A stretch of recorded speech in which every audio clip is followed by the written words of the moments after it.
viens remplir nos cœurs et viens nous impacter. Merci Seigneur, nous avons prié au nom de Jésus-Christ. Amen. Comme je le disais, maintenant à chaque programme d'académie des parents, nous prenons un temps pour prier pour les familles.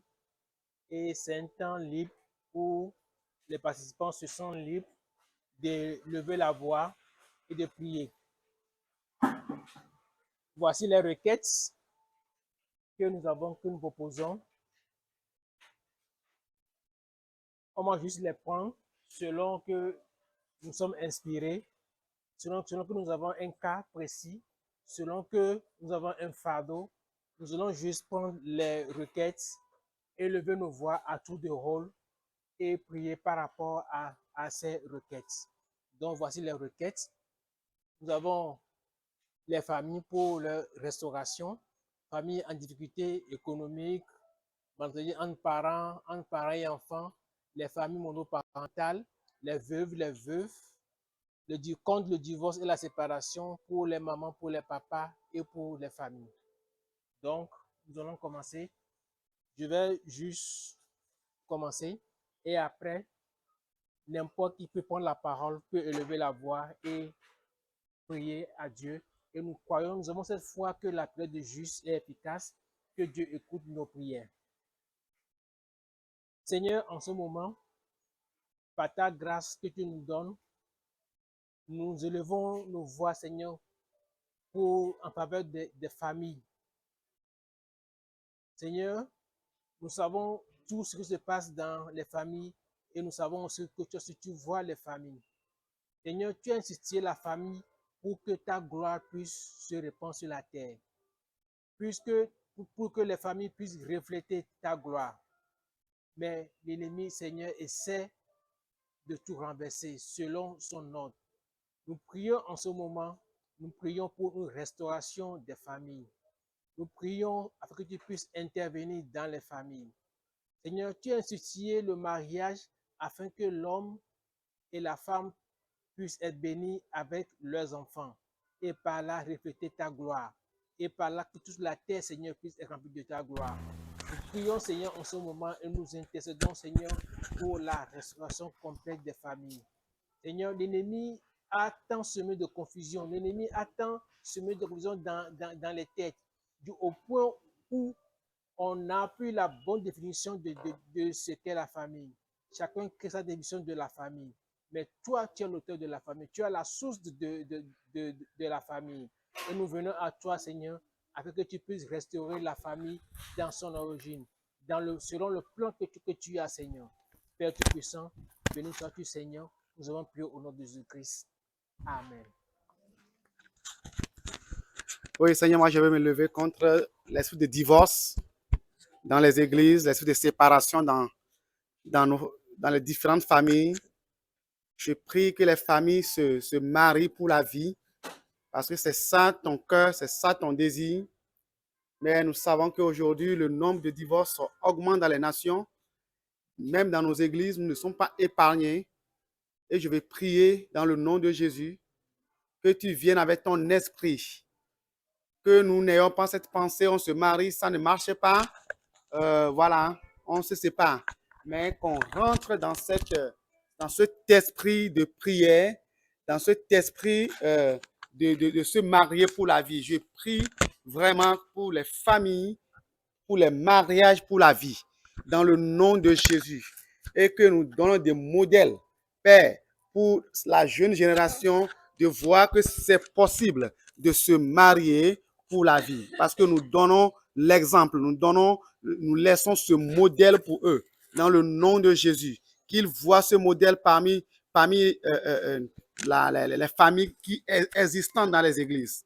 Dans le nom de Jésus.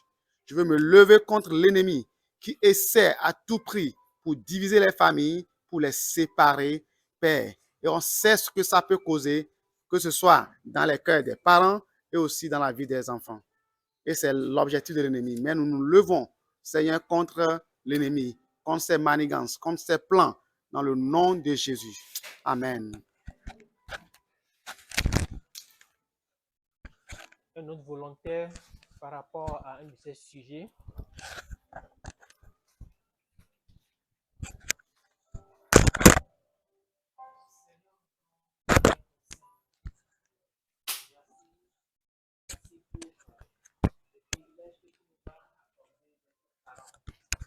Et merci, Papa, pour ces enfants que tu as mis à notre disposition. Père, Salomon était venu à tes pieds et tu lui as demandé d'exprimer ses désirs, ce qu'il veut. Il a demandé la sagesse pour pouvoir diriger ton peuple. Seigneur, ces enfants que tu nous as confiés sont des générations à venir. Nous avons besoin de la sagesse, Papa, de ta sagesse, pour pouvoir les orienter, pour pouvoir les informer, pour pouvoir les éduquer, afin que le plan que tu as prévu pour leur vie se réalise. Seigneur, nous avons besoin de ton aide, Papa éternel. Des fois, nous n'arrivons pas à les comprendre. Des fois, Seigneur éternel, nous voulons, Seigneur Tout-Puissant, leur montrer des choses, Papa éternel, qui ne sont pas eux-mêmes, Papa, qui fait qu'il y a souvent des conflits entre nous. Seigneur, des fois, nous avons le désir pour qu'ils puissent être attachés à toi, Père éternel. Mais des fois, nous les voyons malheureusement s'éloigner de toi. Et nous sommes sans force, nous sommes impuissants, Père. Et nous nous inquiétons, nous nous lamentons, Papa. Aide-nous, Dieu des armées, pour que, Seigneur Tout-Puissant, nous soyons, Seigneur éternel, ces ouvriers entre tes mains, capables, Seigneur éternel, de pouvoir orienter ces enfants que tu nous as confiés vers leur destinée et pour la gloire de ton Saint-Nom. Nous voulons, Seigneur, te les confier entre eux, Papa, à la maison, où des fois il y a des conflits, des problèmes entre eux, des difficultés entre eux. On les sépare jusqu'à fatiguer, Seigneur. Mais toi qui règnes à jamais, toi le Seigneur des Seigneurs, nous voulons te les confier. Nous prions, Seigneur éternel, que toi tu viens à l'encontre de ces esprits de dispute, de ces esprits de querelle, de ces esprits, Papa, de combat, Seigneur éternel, que nous voyons souvent entre eux, notre Père et notre Dieu. Ô Dieu Tout-Puissant, glorifie ton nom, Seigneur éternel, et que nous soyons cet instrument, Seigneur éternel, que tu veux, pour que ces enfants, Seigneur éternel, soient tes serviteurs demain. Béni sois-tu notre Père et notre Dieu. Au nom de Jésus-Christ. Amen.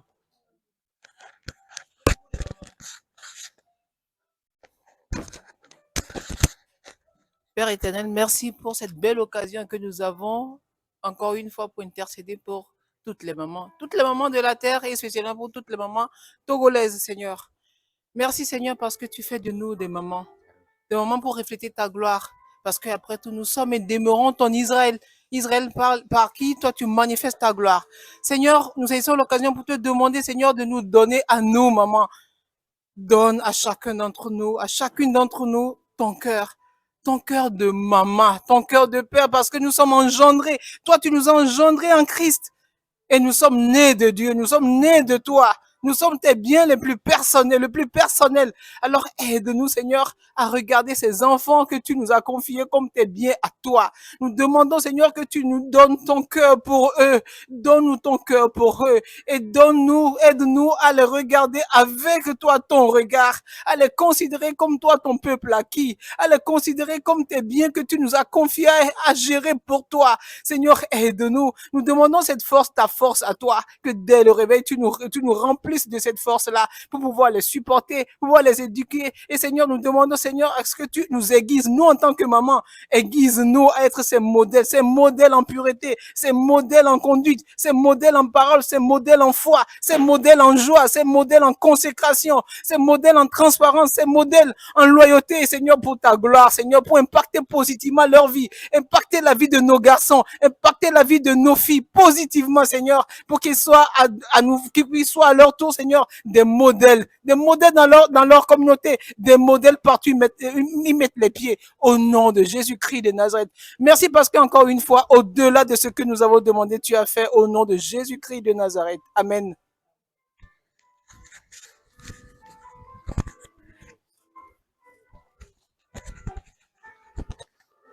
Oui, Seigneur, nous voulons continuer d'intercéder pour les familles fortes dans nos églises. On a besoin de ces familles fortes parce que nous adorons un Dieu fort. Et nous croyons que c'est toi qui as bâti les familles. tu es l'initiateur. Tu es ce Dieu qui a pensé à la famille et tu as bien pensé. Seigneur, aujourd'hui, nous voyons que les familles sont faibles, mais ça ne vient pas de toi. Et je prie dans le nom de Jésus que chacun de nous, intentionnellement, nous qui sommes présents ici, nous qui venons à l'Académie des parents ou nous qui sommes des chrétiens, les familles représentées, Père, que nous désirons, Seigneur, d'être cette famille forte. Une famille forte, c'est cette famille qui tire, Seigneur, sa source de toi. C'est une famille qui croit à ta parole. C'est une famille qui croit que Jésus peut transformer les situations dans nos familles. Quand nous avons des défis, nous apportons ça à Jésus parce qu'il a traversé ces défis et il peut nous aider. Nous sommes faibles, mais nous adorons un Dieu fort et c'est ce Dieu fort qui rend nos familles fortes dans le nom de Jésus. Père, je prie vraiment que les églises dans les nations, les églises dans cette nation au Togo et dans les différentes nations, Père, que nous désirons être une famille forte dans le nom de Jésus. Amen. Père Tout-Puissant, nous voulons venir devant ta face avec les enfants. Les enfants ont écouté ta parole, ils ont décidé de te suivre. Mais le monde ne leur donne pas de répit. Les enfants subissent beaucoup de pression. La pression à l'école, la pression de réussir dans les matières, la pression des enseignants, la pression de leurs camarades. Ils subissent beaucoup de pression, nos enfants, Seigneur. Nous voulons te les remettre encore une fois en tes mains, afin que tu puisses, Seigneur, intervenir dans leur cœur et que la décision de te suivre, Seigneur, puisse être renforcée et maintenue. Nous prions en ce moment, Seigneur, afin que Saint-Esprit, tu puisses œuvrer, Seigneur, dans leur cœur, afin que leur non demeure non et leur oui demeure oui. Père, nous prions, Seigneur. Nous savons que toi, tu es capable de tout. Rien n'était impossible. Père, nous prions pour l'anéantissement de ces pressions dont ils sont l'objet. Nous prions, Seigneur, et nous déclarons, Seigneur, qu'ils sont victorieux sur toute la ligne, devant, en face de toutes ces pressions. Père Tout-Puissant, donne-leur la victoire. Donne-le, Seigneur, est joyeux de te connaître. Donne-leur à rester avec toi. Donne-leur, Seigneur, à te servir. Donne-leur, Seigneur, à s'engager, à travailler pour toi. Père Tout-Puissant, béni sois-tu. Nous avons prié au nom de Jésus-Christ. Amen.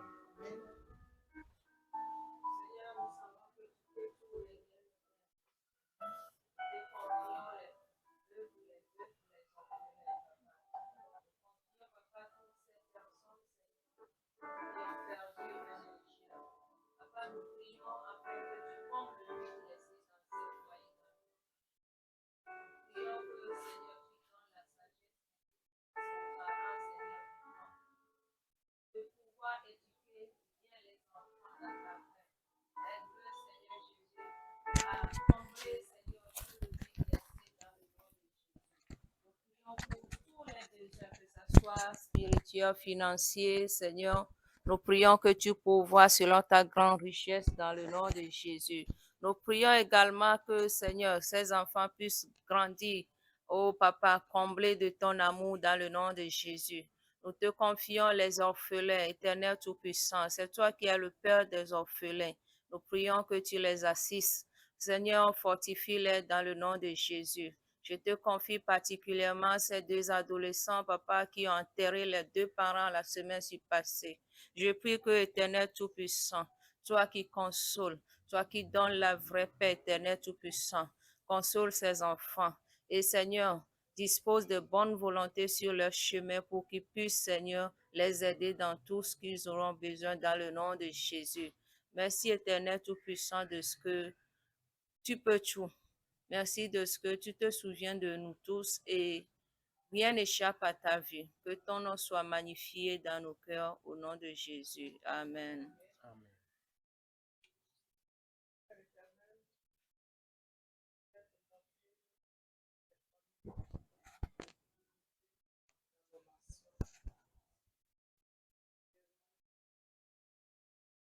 de plasma et qui font qu'ils sont sans abri, des familles même où les uns et les autres ne se retrouvent pas. Je vais te les confier à ta grâce immense et infinie. Tu es le Dieu de la restauration. Je prie pour tous ces enfants qui ne savent plus où se trouvent leurs parents. Tu viennes à leur secours, Seigneur. Comble le vide. Et que tu envoies tes anges sur leur chemin. Éternel notre Dieu, alors qu'ils sont sans abri en cette saison hivernale, Seigneur, nous prions que tu étendes ta main, que tu viennes à leur secours. Au nom puissant de Jésus-Christ. Oui, dans nos nations, beaucoup de milliers de familles sont déplacées. Nous pensons à eux en ce moment. Seigneur, viens à leur secours. Tu as tant aimé l'homme, tu l'avais mis dans le jardin d'Éden. Ce n'est pas de ta volonté que les gens soient sur la rue, soient sans abri. Étends ta main et fais grâce. Notre Dieu, notre Père, nous prions pour les familles aussi en difficulté relationnelle, en difficulté économique. Oui, emploi au chômage, aux pertes d'emploi d'un des parents ou des deux mêmes. Étends ta main et fais grâce pour voir aux besoins. C'est au nom puissant de Jésus nous t'avons prié. Amen.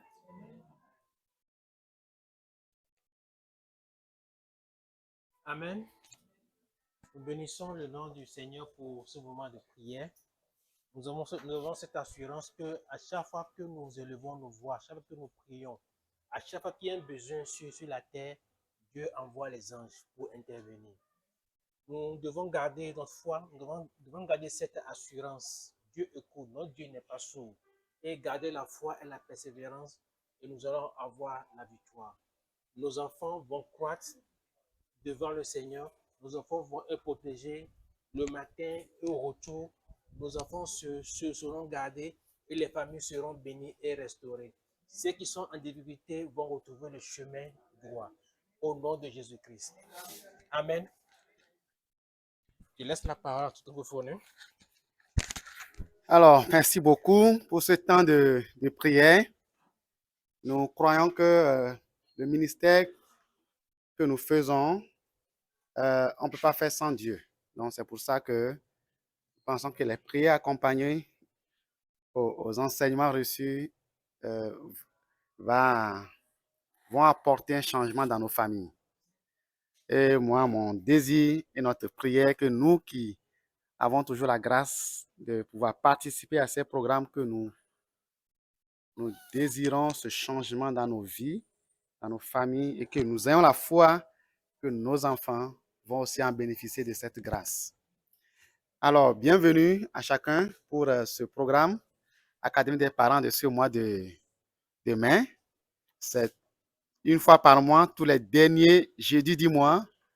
Et ici, c'est Oasis, c'est un programme organisé par le groupe des fabricants de joie, qui est un département de jeunesse en mission qui travaille auprès des enfants, des adolescents et des familles. Notre ministère, ce n'est pas famille et couple. Notre ministère, c'est famille et enfants. Et on ne veut pas travailler avec les enfants si on ne parle pas de famille. Alors, c'est dans ce cadre que vous êtes et nous voulons vous souhaiter tous la bienvenue. Si le Seigneur nous a permis d'être là, c'est parce qu'il a quelque chose pour nous. Beaucoup pourront peut-être désirer être là, mais ils ont des empêchements ou quelque chose qui a fait qu'ils ne sont pas là. Et nous sommes là, c'est par grâce. Alors, au début, il y a eu coupure, donc on pensait même pas installer l'enregistrement. C'est vrai, on a un groupe électrogène, mais ça fait du bruit. Donc, si on démarre, donc on réfléchit à toutes ces possibilités. Voilà, Dieu est bon, la pluie est arrivée, et j'ai dit la pluie. Et la lumière est arrivée, et nous allons enregistrer. Ceux qui ne sont pas là et aussi vont en profiter.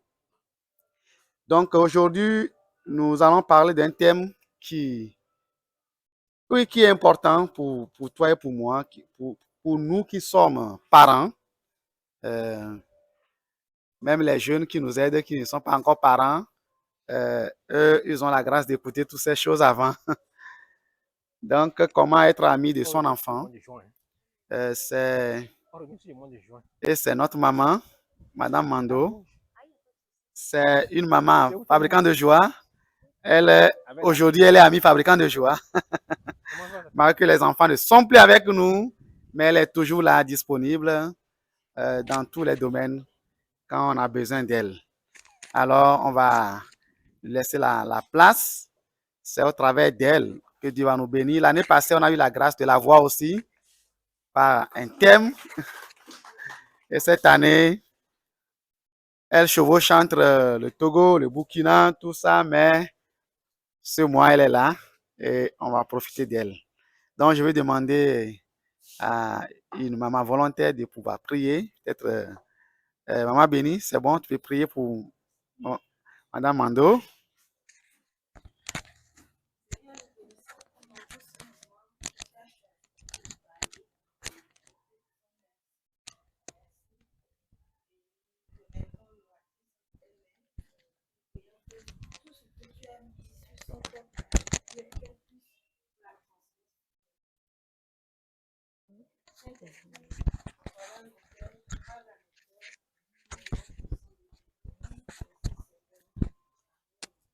Amen.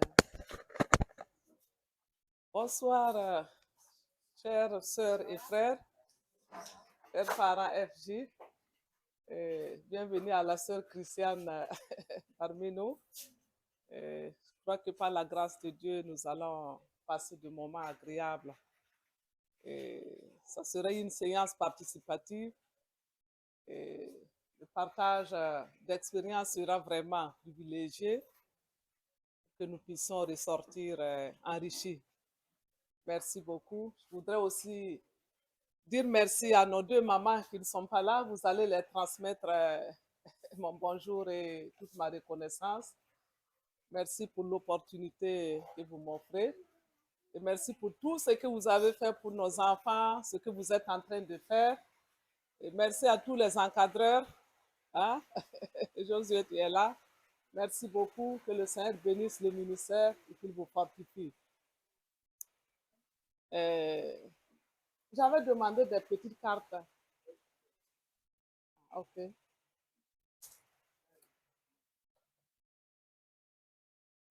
Merci beaucoup. Tu peux distribuer. Voilà.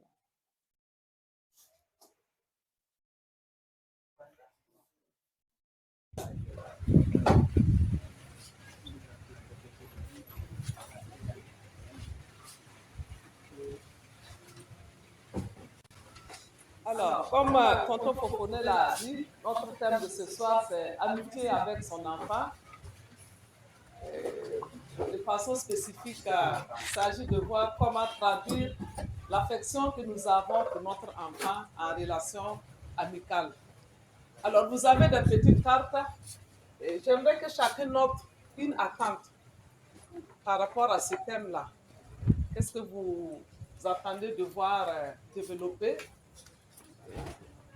Quelles sont vos attentes, en fait, lorsque vous avez appris qu'on allait développer un tel thème? Donc, vous pouvez les noter. Une ou deux attentes.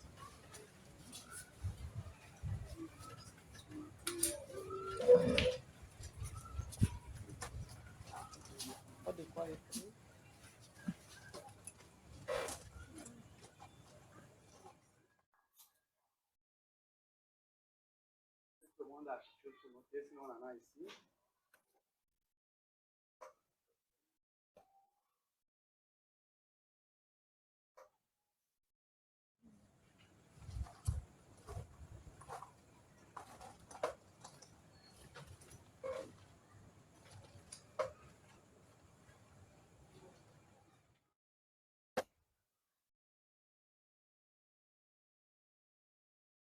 Okay. Est-ce qu'un parent peut se porter volontaire pour recueillir les attentes et les lire rapidement?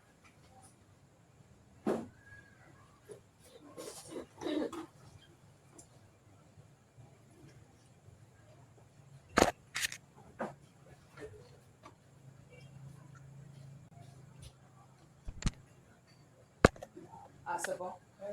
Ok. Donc, vous pouvez avancer.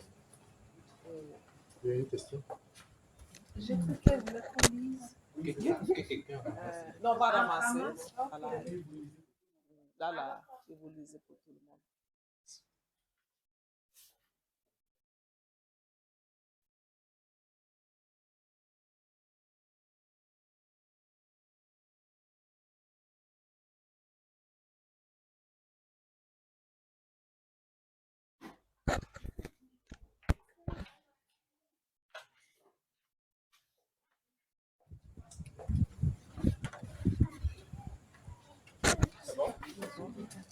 D'accord. On n'a pas le temps de les écrire, on va les lire et essayer de les retenir. Et au fur et à mesure que nous progressons, on va voir si elles sont prises en compte.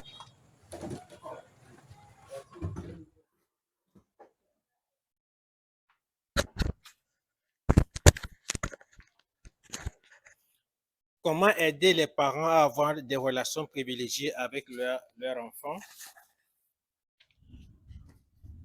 Avoir ou recevoir les astuces nécessaires pour développer une bonne relation avec mes enfants.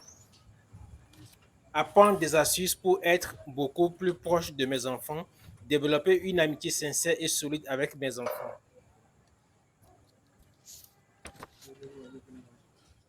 Comment restaurer une relation difficile entre enfants et parents? Comment faire pour devenir ami avec son enfant?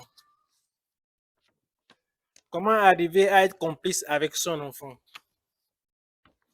Comment avoir une amitié avec son enfant? Procédure d'y arriver, pour y arriver.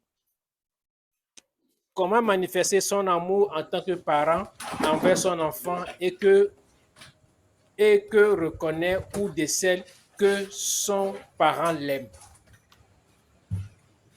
L'aspect pratique de l'amitié avec mon enfant. Recevoir des instructions pour bâtir une amitié forte entre mes enfants et moi. Je vais devenir la meilleure amie de mes enfants. Apprendre comment aller plus loin dans l'amitié avec mes enfants. Équilibre, relation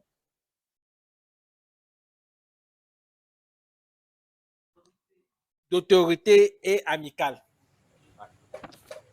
Comment arriver à gagner la confiance de mon enfant? Une fois gagné, comment faire pour la préserver? Ok. D'accord. Merci beaucoup.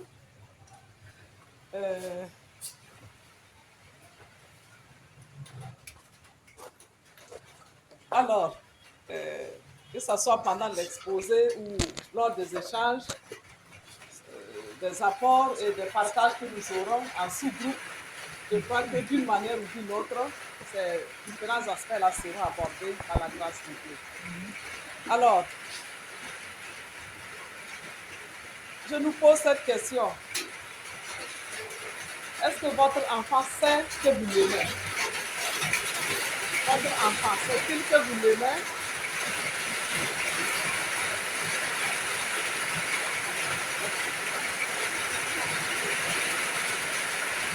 S'il le sait, comment le sait-il?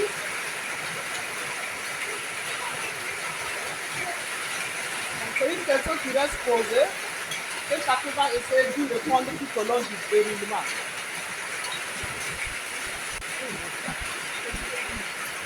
Alors,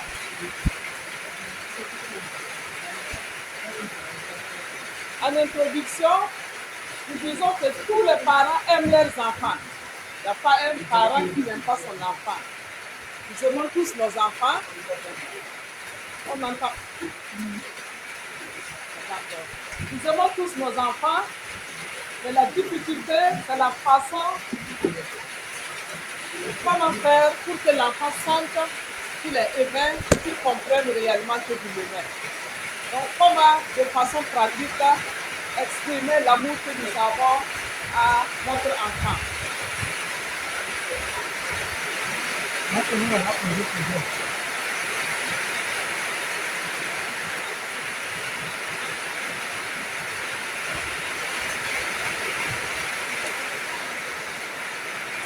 Alors, le travail va comporter 4 points. Donc, vous avez le plan au tableau. Vous voyez? Donc, 4 points.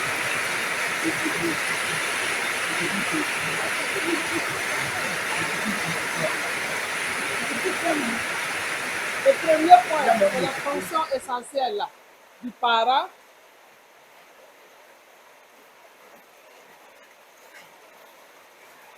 Lorsqu'on est parent, alors là,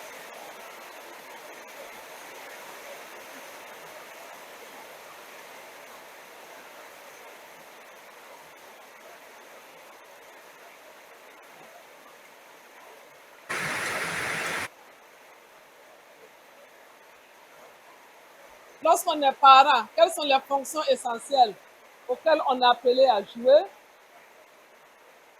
Quel est le modèle biblique sur lequel nous pouvons nous inspirer? Ensuite, comment traduire notre affection en amitié? Et en quatrième point, quel équilibre observer entre amis de son enfant et autorité parentale? Et enfin, la conclusion. Alors, être parent, c'est exercer essentiellement 2 fonctions. Donc, il y a 2 fonctions essentielles à exercer en tant que parent.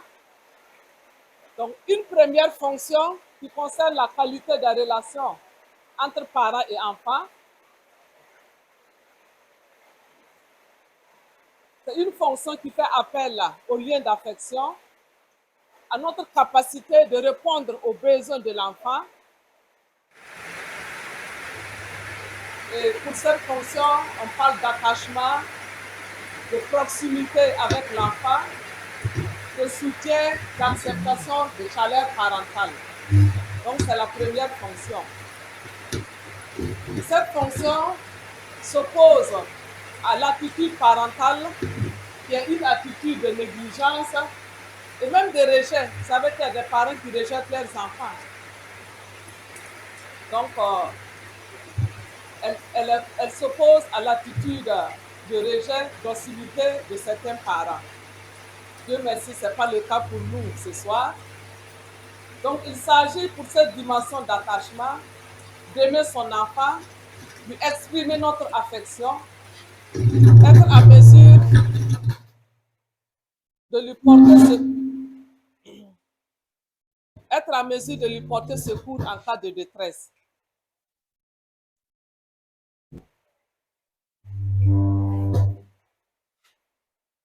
Donc, on peut résumer en disant que la première fonction, c'est la fonction d'attachement.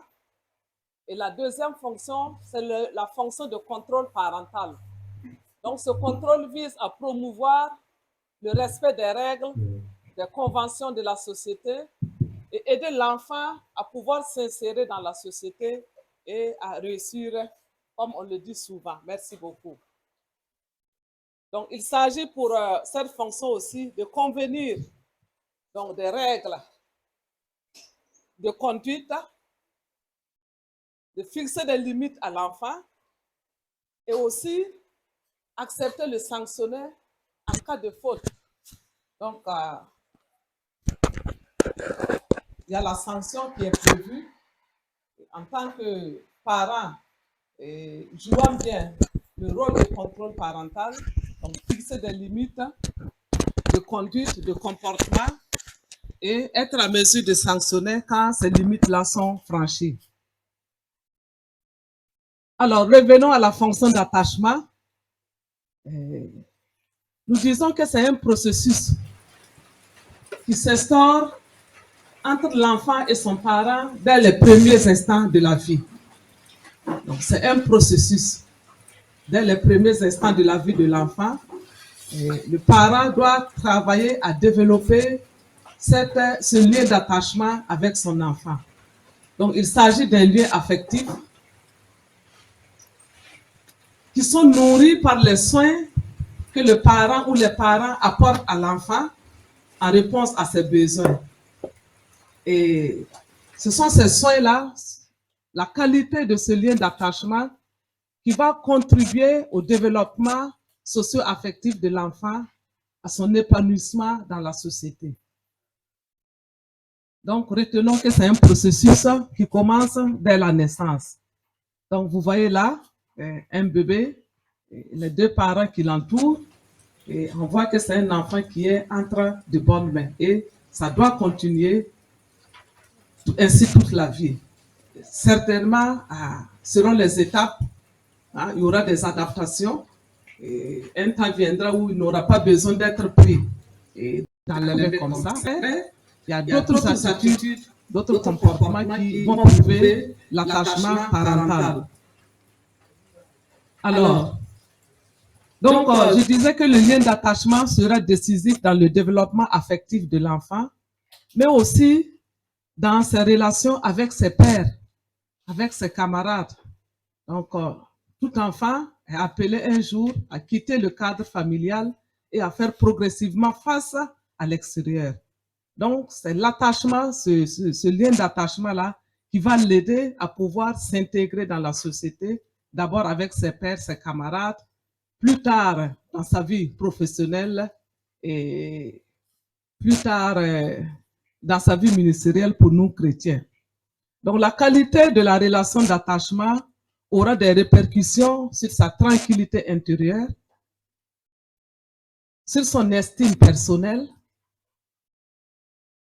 son degré d'empathie, donc sa capacité d'écouter l'autre, d'accepter l'autre, de tolérer, de se mettre à la place de l'autre.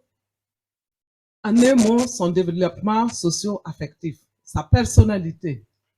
Et si les liens d'attachement sont plutôt frustrants, humiliants, et dégradants, et ça va porter atteinte à l'estime personnelle de l'enfant.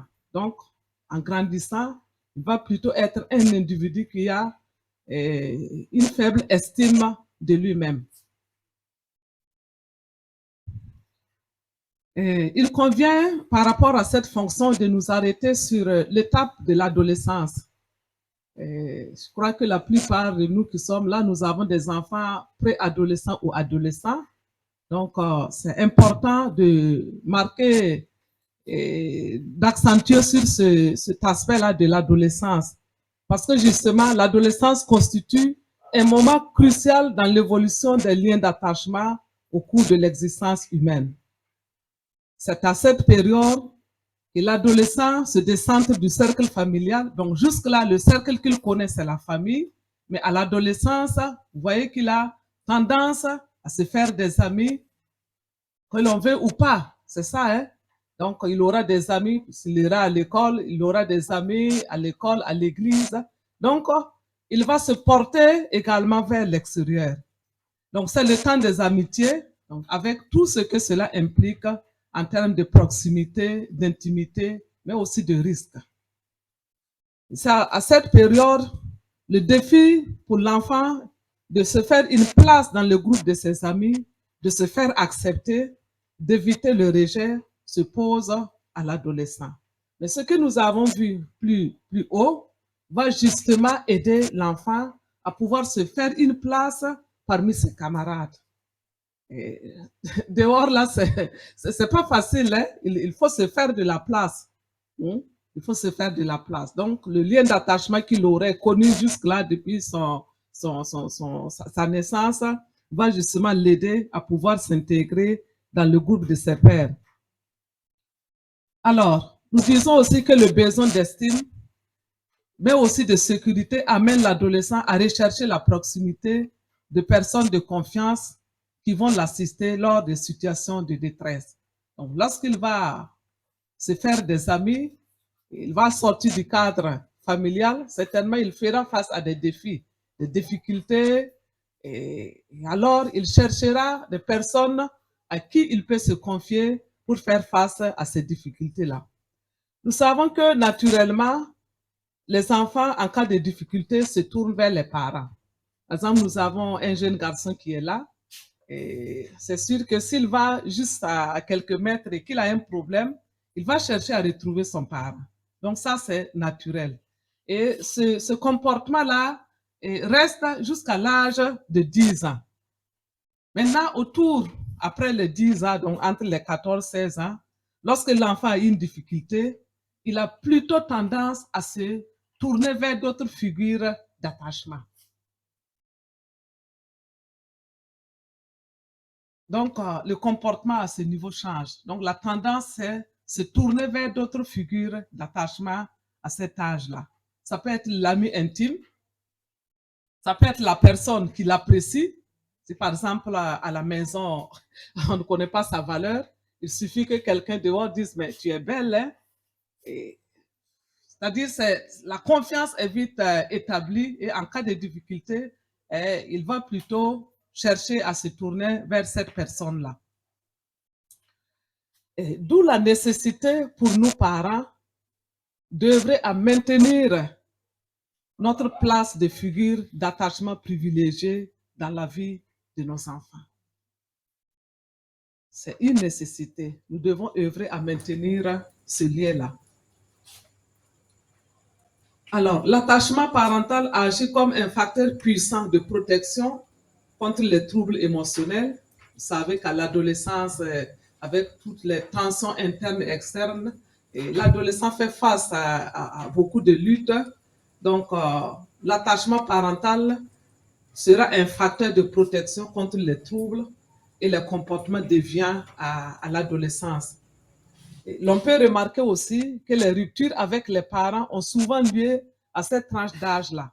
Parce que l'adolescent est en lutte contre lui-même. Lui-même, il ne se comprend pas. Et les parents aussi ne le comprennent pas. Donc, c'est à ce moment-là que la plupart des ruptures de communication, même certains quittent la maison, les filles et autres, ces ruptures-là ont lieu à cette tranche d'âge de 12 à 18 ans. Mais on remarque que les adolescents qui bénéficient d'un niveau élevé d'attachement de la part de leurs parents présentent moins de signes de détresse psychologique tels que l'anxiété, la dépression, la délinquance, etc. Malgré les tensions qui peuvent survenir, notons que le désir de l'enfant, c'est de se sentir en sécurité et de se savoir aimé par les parents. Se savoir aimé, savoir qu'il est important, il compte dans la famille, son avis compte, sa présence apporte. L'enfant a besoin de savoir cela. Il a besoin de se sentir apprécié, valorisé, estimé.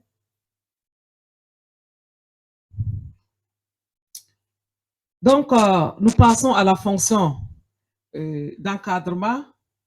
Peut-être s'il y a des observations, on peut les garder pour la fin, ou des apports, on peut les garder pour la fin.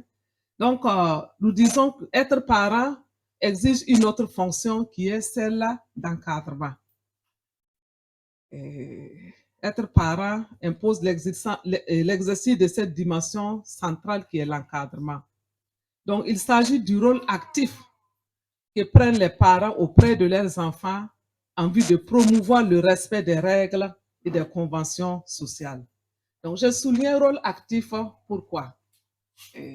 Rôle actif parce que justement, c'est ce rôle actif-là qui fait que vous êtes là ce soir après une longue journée de travail. Beaucoup sont fatigués, auraient peut-être dû être ailleurs, mais ils sont là. C'est tout simplement, vous voulez jouer votre rôle d'encadreur et comprendre mieux, prier. On a commencé par prier pour les enfants. Et comprendre mieux certaines choses, les attentes ont été exprimées. Donc ça c'est de façon active. Par contre, nous avons dans la Bible l'exemple d'un homme qui avait observé passivement l'attitude de ses enfants. Il s'était contenté de dire « ne faites pas, ne faites pas, ne faites pas, ne faites pas ». Il n'a peut-être pas cherché à savoir pourquoi ces jeunes garçons se comportaient ainsi vis-à-vis des femmes qui venaient pour leur sacrifice. Est-ce que vous voyez? Mais nous voulons être vraiment des parents qui cherchent à comprendre, qui se déplacent, qui bougent, qui prient, qui se sacrifient, qui font des efforts pour les enfants. Et vraiment, félicitations à vous, parents FJ, pour tout ce que vous faites pour les enfants. Donc, c'est ce rôle actif-là que les parents prennent auprès de leurs enfants en vue de promouvoir le respect des règles et des conventions sociales. Donc, il s'agit tout d'abord de convenir des règles et des normes familiales. Donc, l'enfant doit être au courant de ce qui se fait et de ce qui ne se fait pas. Il doit être au courant et de superviser ses comportements et de lui fixer des limites et de mettre en place des sanctions lorsque ces limites-là sont franchies. Alors, notons, comme vous le savez, que l'absence de contrôle a de graves conséquences. L'excès également. Donc, l'excès autant que l'absence de contrôle a de graves conséquences. L'excès de contrôle ou l'exercice d'une discipline coercitive entraîne des effets négatifs. Et vous pouvez déjà chercher ces passages-là, Proverbe 22:6. Quelqu'un peut chercher, donc 22:6. Ensuite, 15, c'est des passages que vous connaissez, mais nous allons les relire. Éphésiens 6:4 et Colossiens 3:21. Donc, lorsque il y a exagérément ce contrôle parental-là, très contraignant, donc une discipline très contraignante, autoritaire et dictatoriale, et ça peut amener l'enfant à développer un comportement social agressif, puisqu'il est agressé à la maison. Dehors, il va chercher à agresser aussi. Il est sur le qui-vive, hein, la défensive. Et même, il peut agresser. Donc, ça amène aussi le retrait social. Donc, il est incapable devant tout ce qui se fait. Donc, il choisit alors de se retirer, de s'isoler. Donc, ça peut inhiber son potentiel et développer en lui le faible estime de soi. Par ailleurs, l'absence de supervision parentale, comme nous le savons, a aussi un effet, des effets négatifs. Ça peut conduire à la délinquance, aux addictions et aux faibles performances scolaires. Alors, si vous avez trouvé les passages, on peut les lire à tour de rôle. Quelqu'un peut commencer? Proverbe 22, verset 6. Oui. Instruis l'enfant selon la voie qu'il doit suivre. Et quand il sera vieux, il ne s'en détournera pas. Amen. Le suivant. Éphésiens 6, 4, verset 15. Oui, Proverbe lequel? 22, verset 15. Oui. La folie est attachée au cœur de l'enfant. La verge de la correction l'éloignera de lui. Amen. Amen. Éphésiens 6, verset 4. Et vous, pères, ne provoquez pas vos enfants, mais élevez-les dans la discipline et sous les avertissements du Seigneur. Amen. Merci beaucoup. Colossiens 3, 21. Parents, n'agacez pas vos enfants, sinon ils vont se décourager. Merci beaucoup. Donc, la Bible nous exhorte à instruire l'enfant dès le bas âge. C'est une promesse. Instruis-le dès le bas âge et quand il deviendra grand, il ne s'en détournera pas. Donc, faisons notre part qui est d'instruire, d'enseigner, de transmettre. Mais on parle aussi de fouet. C'est ça. Donc, que Dieu nous donne la sagesse là, de savoir utiliser le fouet quand il le faut. Et le texte d'Éphésiens nous dit de ne pas provoquer. Et la version que tu as utilisée n'est pas agacer. D'autres versions disent n'irritez pas. Donc, provoquer, agacer, irriter. Est-ce que nous savons que par moment, nous irritons nos enfants? Est-ce que nous en sommes conscients? Et souvent, on a honte de certaines de nos attitudes. Et je crois que quand c'est comme ça, ayons le courage de demander pardon à l'enfant, et de reconnaître notre erreur, d'abord de demander pardon à Dieu et de faire savoir à l'enfant et qu'on a tort et qu'on demande pardon. Alors, nous passons maintenant au deuxième point de notre exposé, qui est le modèle biblique, notre source d'inspiration de la relation parent-enfant. une des attentes a consisté à vouloir savoir comment être ami de son enfant, comment améliorer la qualité de nos relations avec notre enfant, et comment. Et tout d'abord, nous allons voir le modèle sur lequel nous devons nous asseoir, donc notre source d'inspiration. Nous disons que le modèle qui se dégage des Écritures est la description de Dieu comme Père, donc Dieu est notre Père, et nous savons que Dieu, dans son rôle de Père, d'abord pour Israël, a toujours allié amour et discipline. Dieu a toujours aimé Israël, dira je t'aime d'un amour éternel, c'est pourquoi je te conserve ma bonté. Mais nous voyons aussi des sanctions qui ont même conduit Israël à être déporté.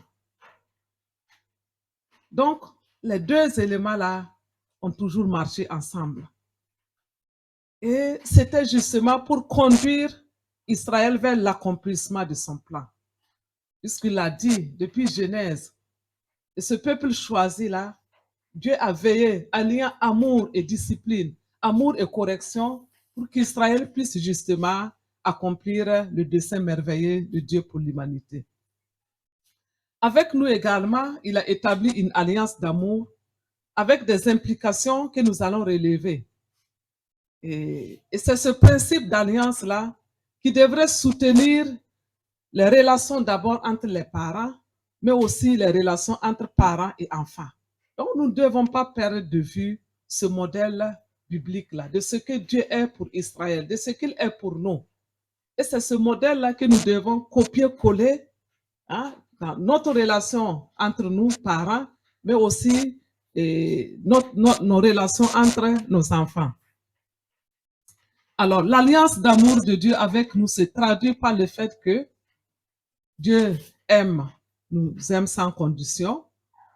Et nous avons beaucoup de passages merveilleux qui parlent de ça, de cet amour-là. On peut lire Jérémie 31, 3, Jean 3, 14. Donc, Jérémie 31, 3, Jean 3, 14.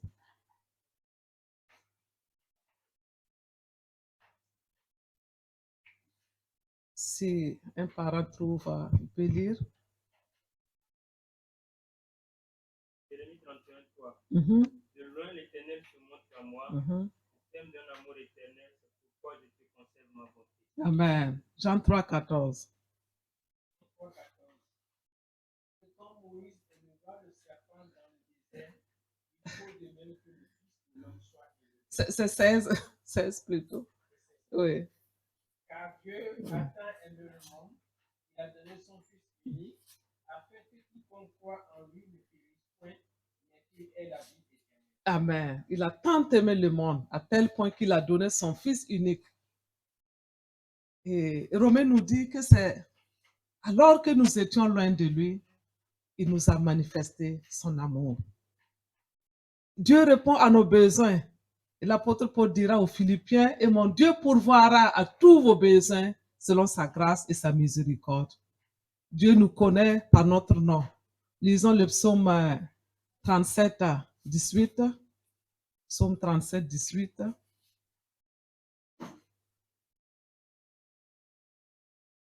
Psaume 37, 18. L'Éternel connaît les jours des hommes intègres, et leur héritage ne durera jamais. Voir le 44, 21, qu'est-ce qui est dit là-bas?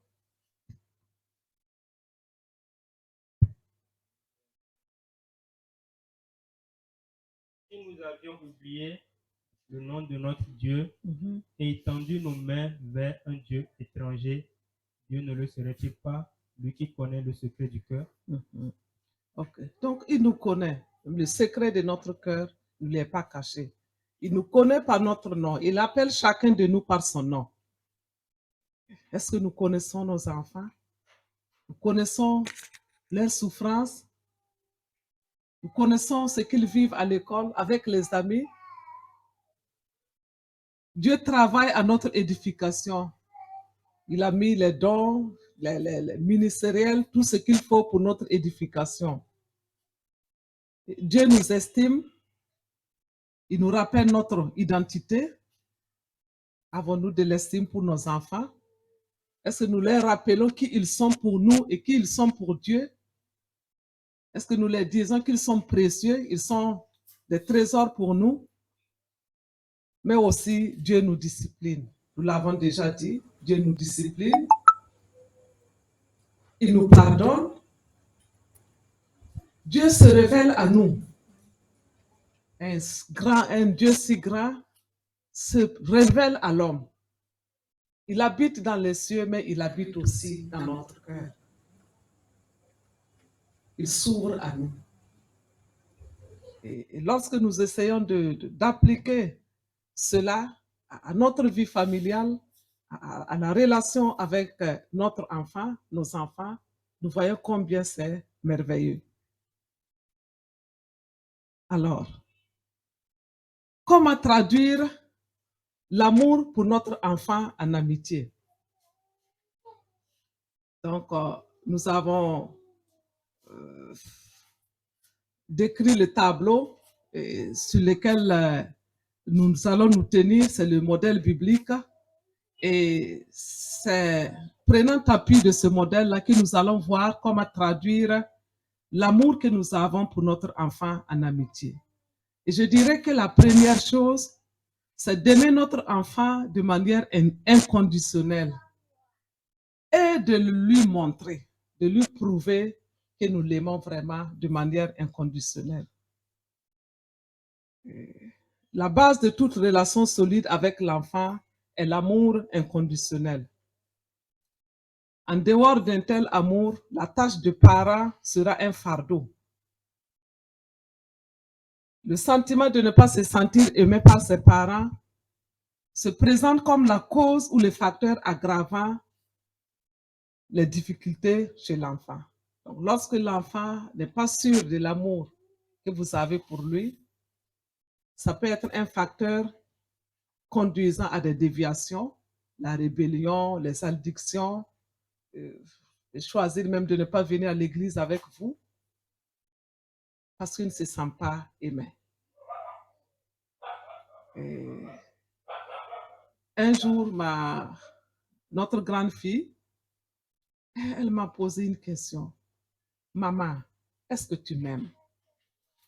Et quand elle m'a posé, j'avoue que c'est quelque chose qui m'a travaillé. Maman, est-ce que tu m'aimes? Certainement, elle s'est sentie frustrée par mon attitude parce que souvent, le premier enfant, on ne fait pas cadeau, on est tellement exigeant qu'elle s'est sentie et elle m'a posé la question. Maman, est-ce que tu m'aimes? Donc, ils veulent être rassurés, ils veulent savoir que nous les aimons. L'enfant a besoin de vivre concrètement l'affection que nous avons pour lui. Il a besoin de vivre ça concrètement, pas seulement les mots, mais de façon concrète. Et l'amour inconditionnel dont nous parlons implique un amour pour l'enfant, peu importe sa conduite. C'est ça. L'amour, ce n'est pas parce qu'il a bien fait, il a bien travaillé à l'école, il a fait ceci ou cela. Non. Nous devons l'aimer parce que ça doit être ainsi. Tel que Dieu est pour nous, nous aime de façon inconditionnelle, nous devons également aimer l'enfant, peu importe sa conduite. C'est difficile, c'est facile de le dire, mais le vivre, c'est difficile. Le faire, c'est difficile. Donc, le besoin de l'amour pour l'enfant est une réalité. Et je disais tout à l'heure que son désir, c'est de savoir que ses parents l'aiment réellement. Et cette conviction devrait se traduire non pas par des mots tout simplement « je t'aime », mais aussi par des gestes, des actes et des comportements. Donc, nos gestes, nos actes et nos comportements doivent mieux parler que les mots. Il est de la responsabilité des parents de faire en sorte que le réservoir affectif de leur enfant soit plein. Et j'ai prévu un texte là que je peux peut-être voir dans le sac là, dans la chemise. Malheureusement, je ne sais pas si l'écriture là se prête à la lecture. Vous pouvez faire circuler, justement pour qu'on puisse savoir ce que c'est que ce réservoir affectif là que nous sommes tenus de remplir Euh,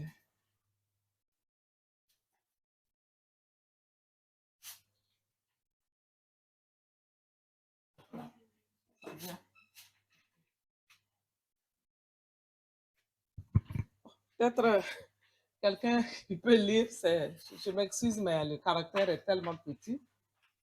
Est-ce que le réservoir affectif de l'enfant? Ok, vous y êtes? Oui. Voilà. Ok. Oui. Le réservoir affectif peut être illustré par une sorte de vase que l'enfant contient en lui, qui a besoin d'être rempli d'amour depuis la naissance et à tout âge. Chaque enfant a son propre réservoir qui se vide au fur et à mesure qu'il fait face aux tensions internes ou externes. Il est important de prendre soin de ce réservoir pour que l'enfant se sente heureux, pour qu'il puisse se construire. Isabelle Filosat compare l'enfant à une voiture qui, pour avancer, a besoin de carburant. L'amour n'est pas une récompense, c'est du carburant. L'enfant doit donc faire le plein dans une station essence, mais pas dans n'importe laquelle. Celle de son lien d'attachement, ses parents la plupart du temps. C'est auprès de ses parents que l'enfant se remplit d'amour, qu'il se sent en sécurité affective. Les grands-parents, les frères et sœurs, qui sont les figures d'attachement secondaires, peuvent aussi contribuer à remplir ce réservoir, mais ils ne peuvent pas le faire complètement. Il existe plusieurs moyens de remplir le réservoir affectif. Ces moyens sont à adapter selon l'âge. Pour le moins âgé, le réservoir affectif se remplit par du temps passé ensemble où le parent est actif, 100% disponible, pas avec son téléphone à la main. Des moments de jeu, d'activités créatives, d'histoires à raconter, de chansons, de contact physique. L'enfant plus grand peut exprimer ce dont il a envie. Il peut choisir le jeu qu'il veut faire, peut participer à la préparation du repas, faire des dessins, chanter. Remplir le réservoir peut aussi se faire par les moyens de qualité, les moments de qualité, les cadeaux, les services rendus, le toucher physique, les paroles valorisantes, les compliments, les encouragements, les remarques positives sur son comportement, etc. Merci beaucoup. J'ai mis à la fin où j'ai tiré ce texte-là pour justement nous donner une idée de ce réservoir affectif-là qui a besoin d'être rempli. C'est le carburant de l'enfant. Il a besoin d'être rempli d'amour. Et lorsqu'il fait face à ses luttes internes, aux frustrations, aux déceptions, même plus tard quand il grandira au travail, au foyer, il a toujours besoin de revenir vers les parents pour faire le plein de ce réservoir-là. Par exemple, je prenais l'exemple de Jean. Lorsqu'il va juste à côté, il fait face à un danger, il va revenir, il s'attend à ce que papa l'entoure, lui donne des câlins, l'encourage. Mais lorsqu'il arrive, on le repousse. Vous voyez ce que ça fait. Donc, ce réservoir-là doit être rempli. Et c'est nous, les parents, les mieux indiqués. Les frères, les sœurs sont là. Et les grands-parents peuvent être là. Les tantes, les oncles peuvent être là. Mais c'est surtout les parents qui peuvent le faire et vraiment de façon judicieuse. Alors, je crois qu'on pourra revenir là-dessus. On va continuer, peut-être après revenir là-dessus si le temps nous permet.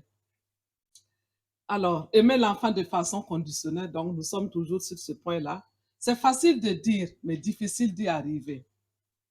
Et l'amour inconditionnel, c'est quoi? C'est l'amour de Dieu à travers nous. C'est ça, c'est l'amour de Dieu. Nous laisser connaître l'amour de Dieu, nous laisser remplir de cet amour-là et le manifester à notre enfant. Donc, c'est l'amour de Dieu à travers nous, comme Éphésiens 3, 17, 19 nous le dit. Donc, comment y arriver? Il faut d'abord chercher à connaître l'amour de Dieu.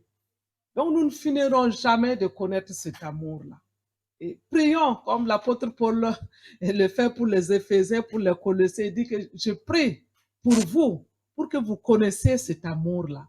Parce qu'il est suffisamment profond, large et long, que chaque jour nous devons chercher à découvrir cet amour-là. Donc, découvrir cet amour-là et nous laisser remplir de cet amour-là.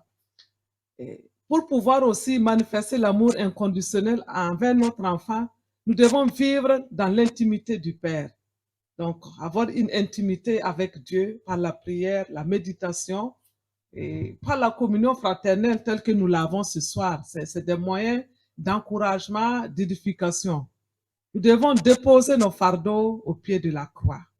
C'est vrai, il peut arriver que nos enfants nous frustrent, qu'ils nous humilient, qu'ils nous fassent des choses pas possibles. Ça peut arriver. Mais lorsque cela arrive, que nous déposons ces fardeaux-là au pied de la croix et que nous demandons la guérison intérieure au Saint-Esprit. Nous devons aussi demander la sagesse et l'humilité à Dieu.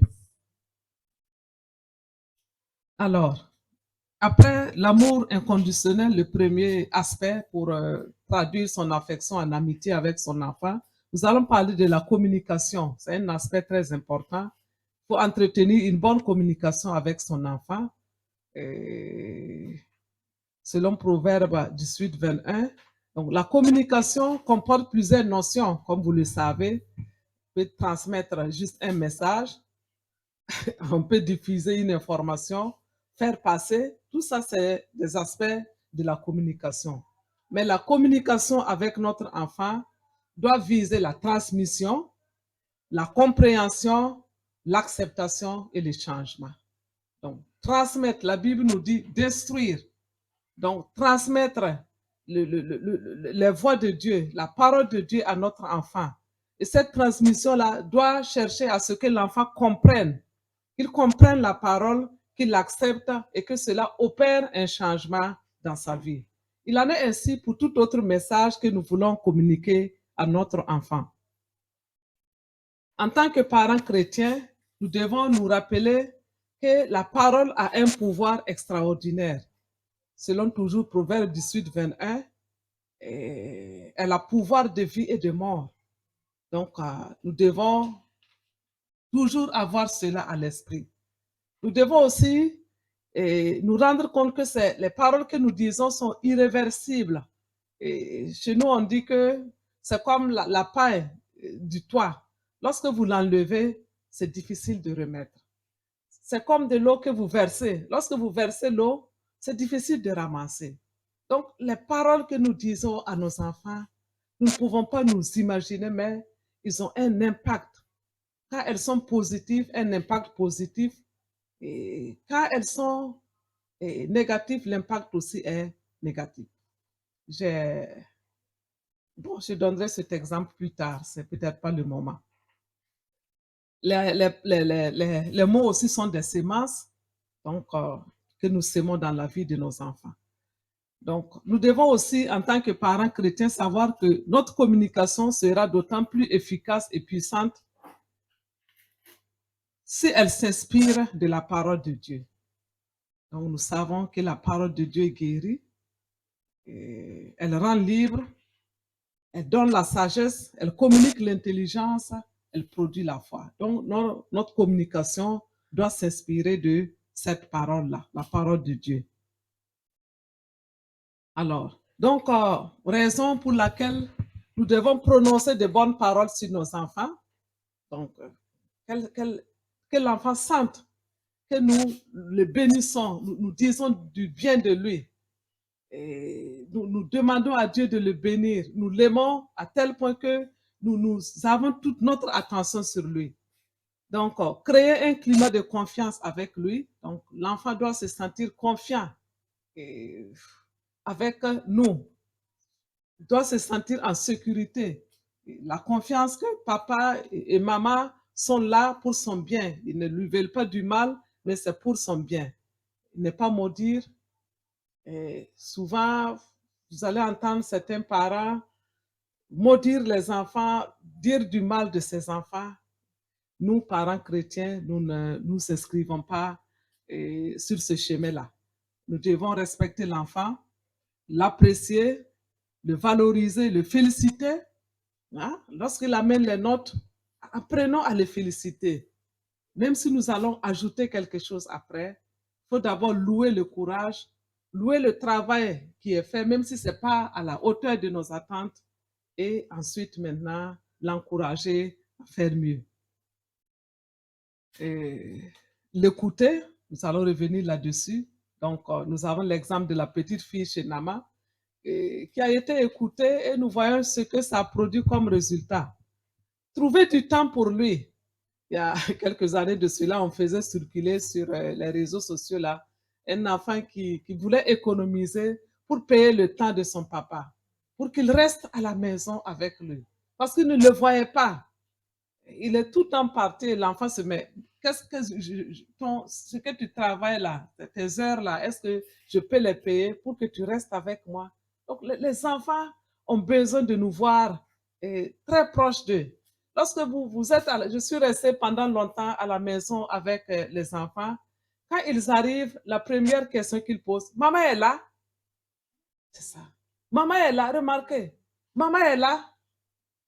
Donc, imaginez-vous, quand nous sommes tout le temps absents, quand ils ne nous voient pas, ce que ça produit chez eux, chez l'enfant.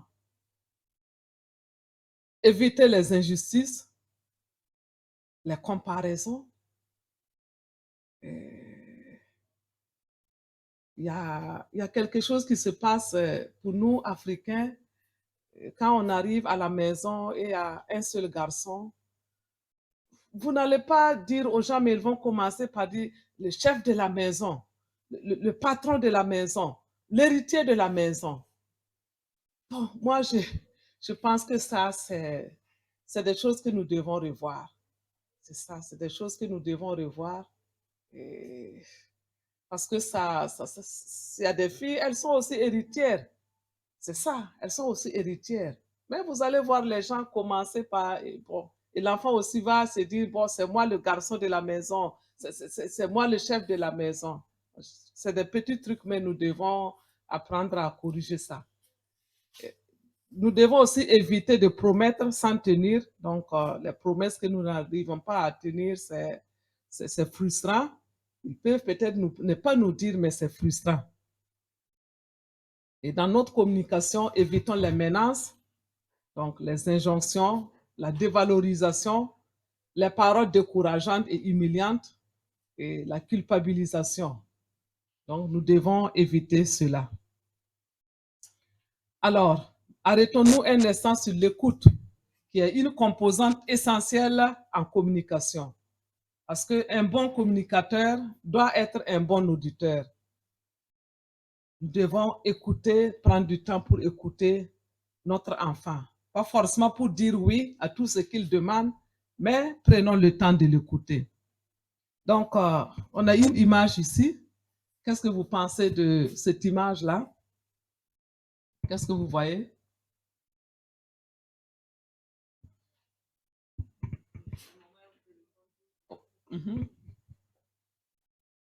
Vous voyez? Ok, elle est au téléphone. Qu'est-ce qui se passe?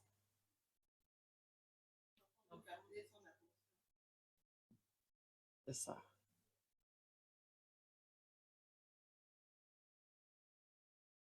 Vous voyez l'enfant? En tout cas, quelque chose se passe sur l'enfant, mais maman, elle est très occupée. Elle est au téléphone. Comme c'est un peu sombre, peut-être vous ne voyez pas le visage de l'enfant, mais en journée, vous voyez que l'enfant vraiment a une mine là. On voit en tout cas que ça ne va pas. Mais maman est occupée au téléphone.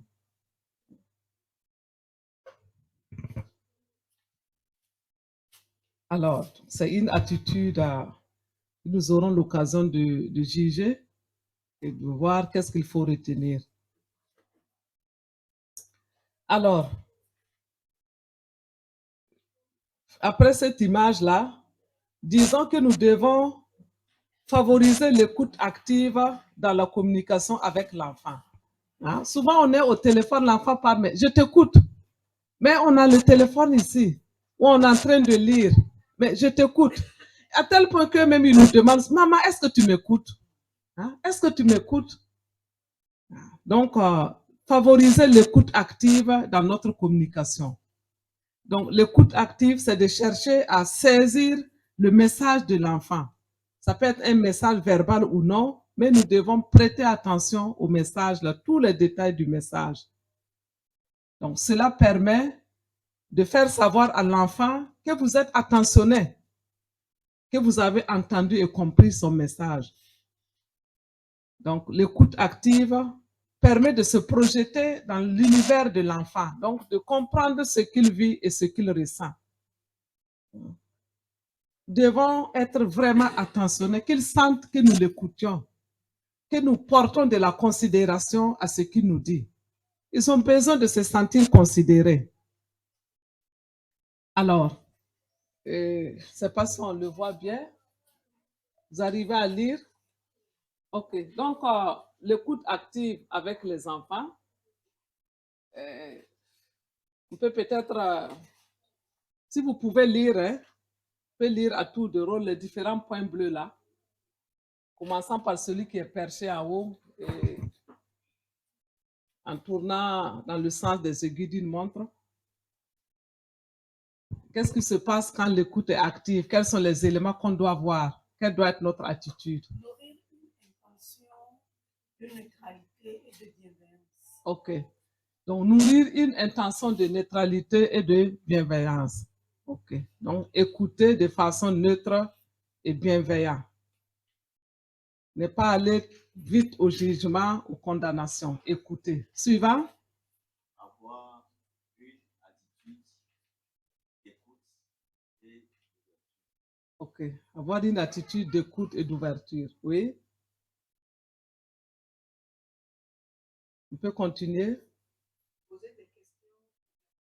Poser des questions ouvertes. Pendant que vous écoutez l'enfant, lui posez des questions ouvertes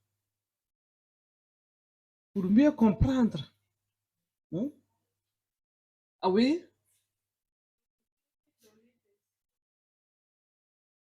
OK.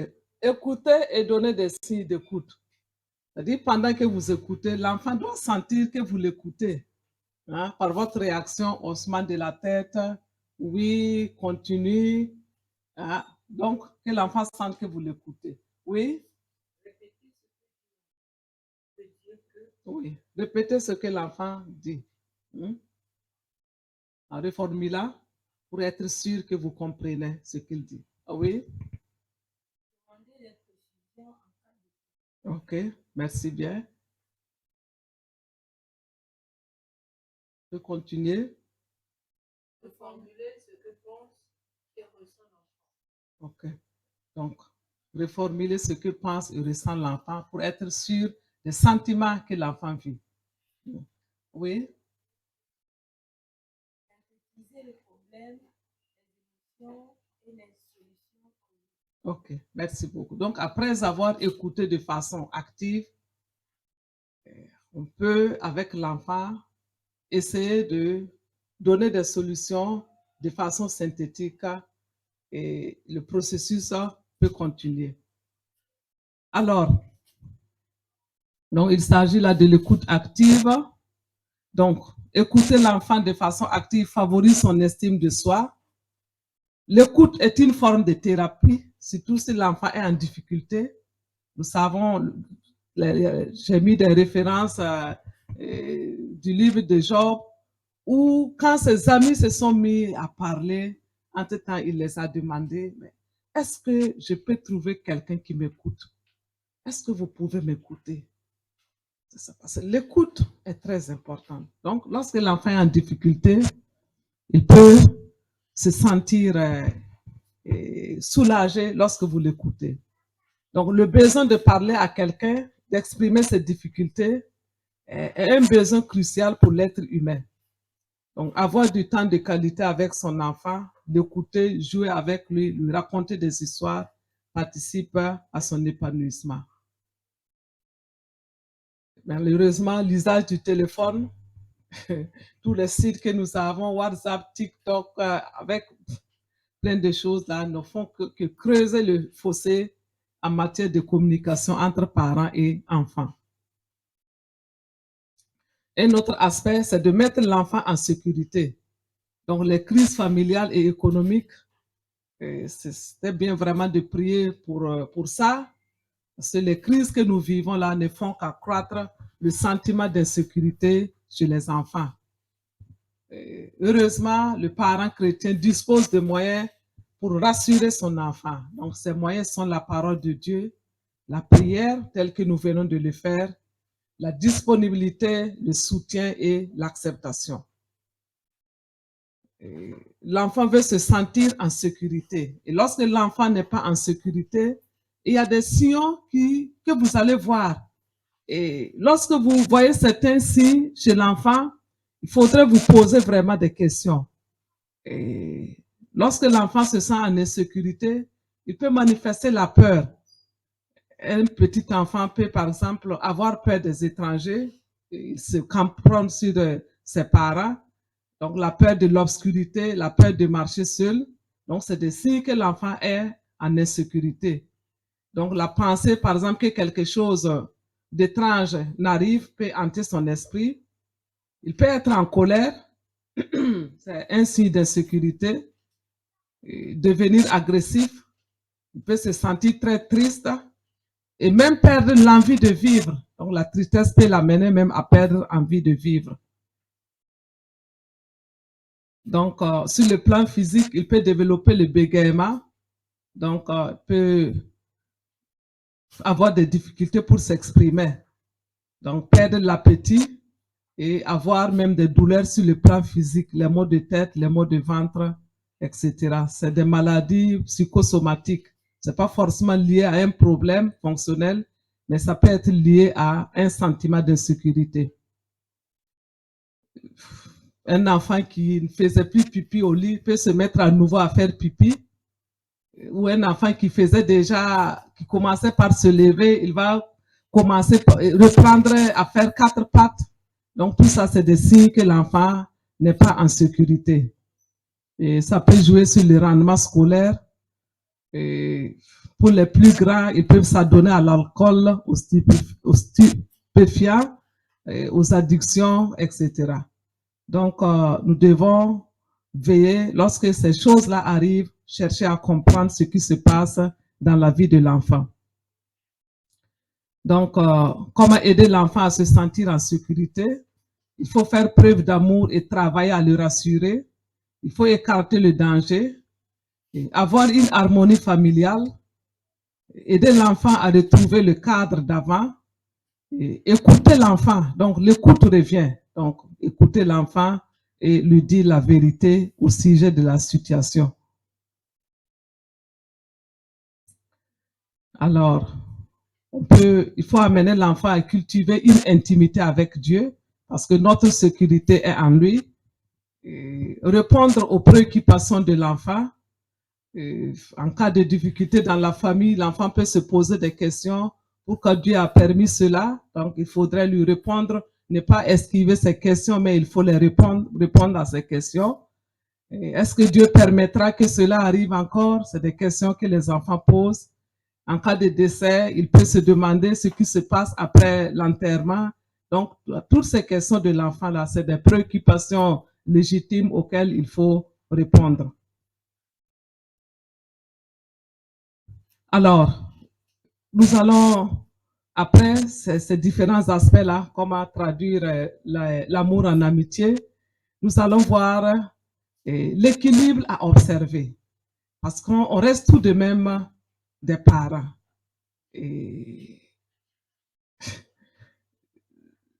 D'aucuns même se demandent, est-ce qu'on peut parler d'amitié avec son enfant? C'est ça.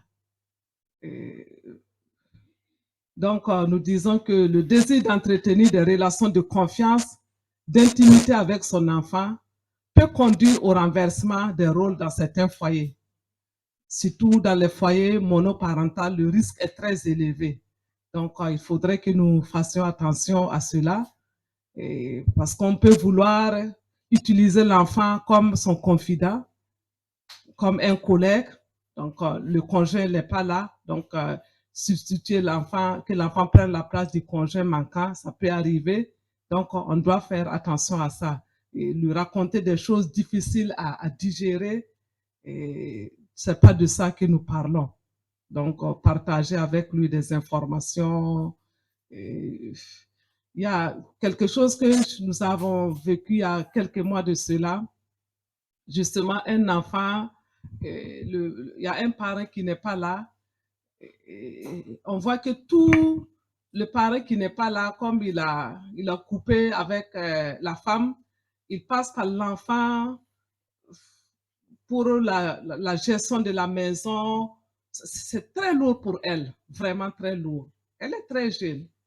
Et l'enfant, un matin, nous étions obligés d'aller aux urgences parce qu'elle a pris des produits pour finir avec la vie.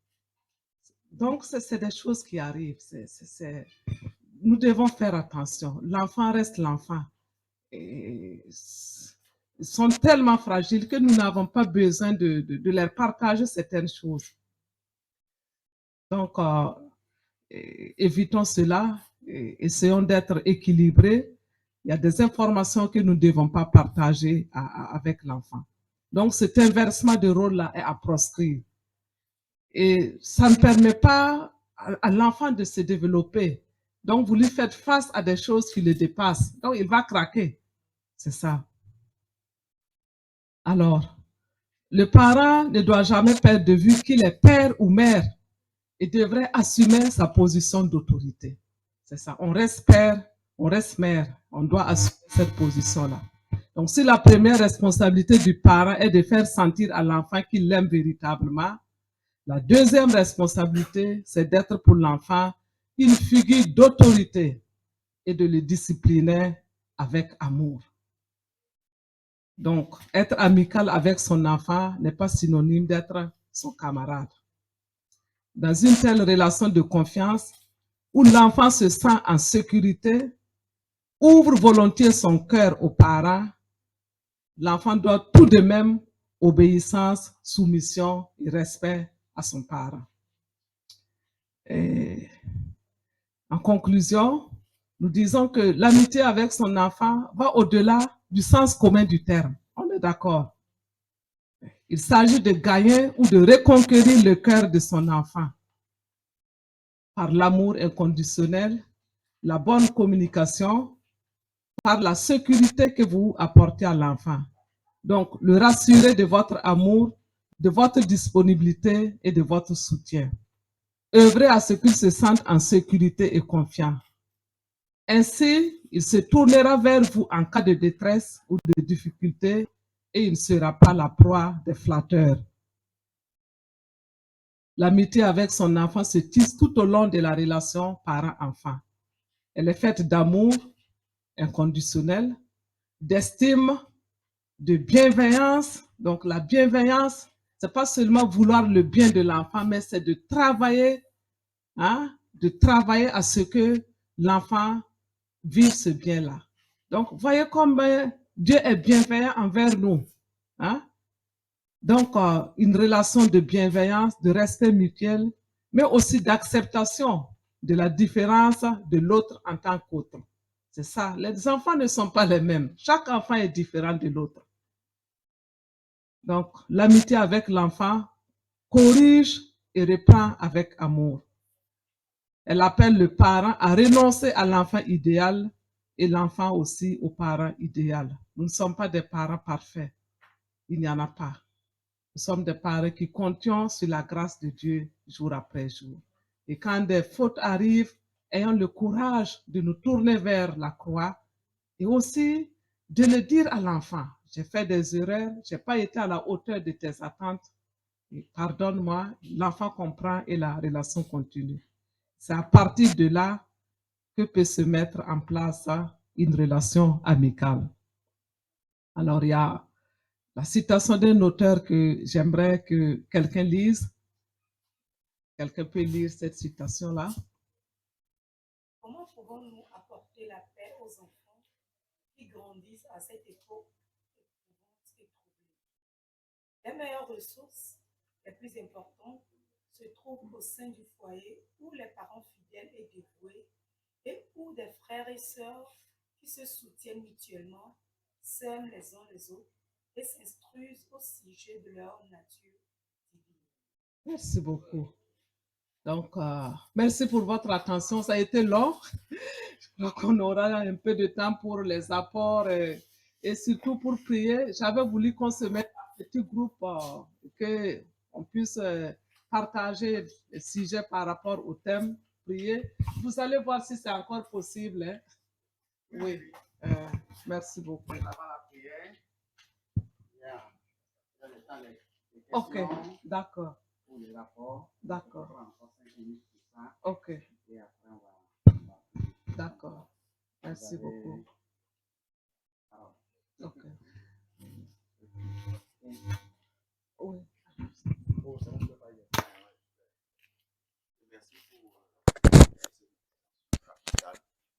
Pour nous, les parents, ma question va dans le sens de, je ne vais pas dire punition, mais discipline. Je parle plutôt de discipline. La discipline excessive, c'est-à-dire que discipliner, est-ce que ça peut conduire les enfants à mentir? À tout moment, au bout de chaque, une petite chose, on les discipline, petite chose, on les discipline, à un moment donné, ils font quelque chose, on leur demande, il dit non, c'est pas moi. Mais il sait pas, toi-même, pertinemment, tu sais que c'est lui, mais il dit non. Est-ce que cette discipline excessive peut conduire les enfants à mentir?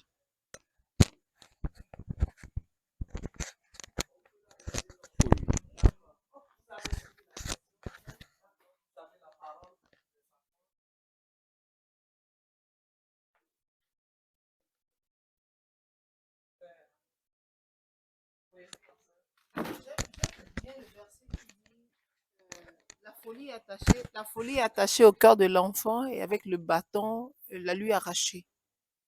Vous l'aviez projeté tout au début. C'est un verset au fait qui spécialement, personnellement, ça me tient vraiment à cœur. Et toutes les fois que j'ai l'occasion pour taper, je me réfère à ça. Avoir les enfants aujourd'hui, vous convenez avec moi qu'ils sont plus, nos enfants d'aujourd'hui ne sont pas les enfants que nous étions il y a 30, 40, voire 50 ans. Vous convenez bien avec moi. Ils sont vraiment aujourd'hui très smart. Et le petit de, je ne sais pas, de 5, 6 ans a des réactions où, quand toi tu avais peut-être cet âge, tu ne pouvais pas le faire. Et bon, personnellement, moi je me dis, taper à tout bout de champ, je ne suis pas quand même pour cela. Mais quand il faut taper, taper proprement pour que l'enfant sache que c'est... D'abord, lui expliquer la raison pour laquelle je t'explique la raison pour laquelle je te tape, mais je m'applique bien le faire pour que même si moi-même je te donne de l'argent après pour reprendre ça, tu dis, je ne suis pas dedans. Moi, c'est ma vision de la chose.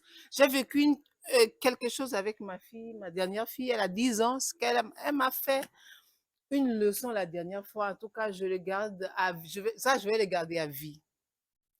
Je me rappelle plus ce qu'elle a fait, mais j'étais tellement très fâchée. Dans mon cœur, je voulais la taper. Et je l'ai appelée chez moi, dans ma chambre. On a discuté. Elle me disait, elle pleurait pas quand même, mais elle me disait, maman, ne me tape pas. Et je lui ai juste posé la question, si toi, tu étais à ma place en tant que maman, et c'est moi qui suis à ta place en tant que ta fille, et que je te fais ça, je crois qu'elle avait gardé ma clé à mon insu, le reste de ma clé. Mais elle m'avait dit au fait qu'elle voulait après rentrer dans ma chambre et travailler là-bas quand ses grandes sœurs sont au salon en train de suivre un truc sur YouTube, quelque chose, c'est ce qu'elle m'a dit. C'est juste, je n'ai pas aimé parce que je ne savais pas qu'elle avait gardé le reste de ma clé. J'avais sorti, au fait, la veille, le trousseau, le sac de trousseau de clés. Et elle avait vu la clé de ma porte dedans, elle avait gardé pour après, qu'elle dit que quand je allais sortir, je devais aller suivre un cours, qu'à ma sortie, qu'elle allait venir s'enfermer dans ma chambre et travailler. C'est ce qu'elle m'a dit. Donc, je lui ai dit, je n'ai pas apprécié, au fait, le fait qu'elle ait pris la clé, le reste des clés, sans me le dire, sans mon consentement, sans mon avis. Donc, je voulais la taper, elle me dit, et je lui ai demandé si c'est toi, tu étais à ma place, tu allais frapper, tu allais taper ou pas. Elle m'a dit, maman, non, moi, je ne taperai pas, je ne la taperai pas, mais je lui dirai de ne plus faire parce que je n'ai pas aimé. Je ne l'ai pas tapé. Je lui ai dit, OK, moi aussi, je n'ai pas aimé ce que tu m'as fait, ne me le refais plus. Elle me dit, promis, je ne l'ai pas tapé. Mais en fait, toutes les fois que j'y pense, c'était une grande leçon en fait qu'elle m'avait donnée. Moi, mon opinion, c'était de frapper pour qu'elle ne le répète plus jamais. Mais elle m'a dit, elle m'a donné son avis. Elle dit, moi, je ne taperai pas. Je ne l'ai pas tapé. C'est à chacun de voir. Mais moi, je dis, quand il faut taper, quand vous le jugez, vous savez qu'il faut taper, je dis, il faut taper proprement. Oui, comme ça, demain, je lui donne l'argent, il ne va pas faire. Merci beaucoup. Mais je crois que la question du frère, c'est de savoir est-ce que la punition excessive conduit à la peur qui conduit maintenant au mensonge. Je crois que c'est là-bas. Sinon, nous sommes tous d'accord qu'il faut discipliner, il faut punir pour amener l'enfant à changer. Donc, je crois que c'est deux choses. Le mensonge, c'est une chose à éviter. Et je crois que c'est une question de communication, d'éducation, à dire à l'enfant, c'est vrai que tu peux avoir peur, c'est naturel parce qu'on va te punir, tu vas avoir mal, mais le mensonge n'est pas bien. Tu ne vas pas mentir pour éviter la punition. Il vaut mieux prendre la punition, dire la vérité et souffrir et être bien aux yeux de Dieu. Donc, je crois que c'est une question de communication et également d'éducation qui va aller dans un autre sens. Sinon, s'il a peur et qu'il ment, il aura toujours peur dans la vie. Et il va mentir toujours et ça ne va pas l'aider. Donc, le mieux, c'est de l'amener à comprendre que le mensonge est mauvais, quelle que soit la raison et quel que soit ce qui peut justifier. Sinon, il faut continuer toujours à discipliner, ça c'est important. Quand on dit excessif, si le parent même sait que c'est excessif, ça veut dire qu'il ne faut pas continuer. Si vous savez que c'est excessif, ça veut dire qu'il faut trouver un autre moyen. Si vous appliquez cette manière, cette discipline et que ça ne produit pas de résultats, il faut demander au Seigneur qu'est-ce que vous devez faire. Et je crois que le Seigneur va aider. Merci. Ok, avant d'arriver ici, Merci beaucoup. Oui, je pense que la discipline peut amener l'enfant à mentir au cas où cette discipline est dévalorisante et est corporelle et qui amène l'enfant à se sentir dans l'insécurité. Donc, dans ce cas, le parent doit comprendre et savoir que quand nous parlons de discipline, ce n'est pas nécessairement taper l'enfant, crier sur l'enfant ou insulter l'enfant.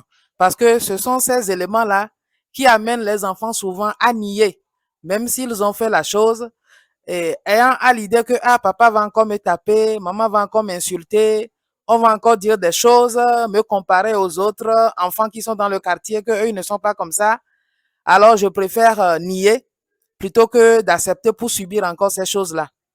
Donc, les disciplines, au contraire, doivent amener l'enfant à comprendre d'abord ce que tu fais, ce que tu as fait là, ce n'est pas bon. Pourquoi ce n'est pas bon? Et quelles sont les conséquences que cela peut avoir, non seulement sur toi, mais sur toute la famille, ou sur les autres, ou sur la communauté. Donc, si on arrive à amener les enfants dans ce sens, eux-mêmes vont aimer les disciplines qu'on leur donne. Et je pense que quand des situations comme ça vont se présenter, ils n'auront pas cette tendance-là à vouloir mentir. Merci.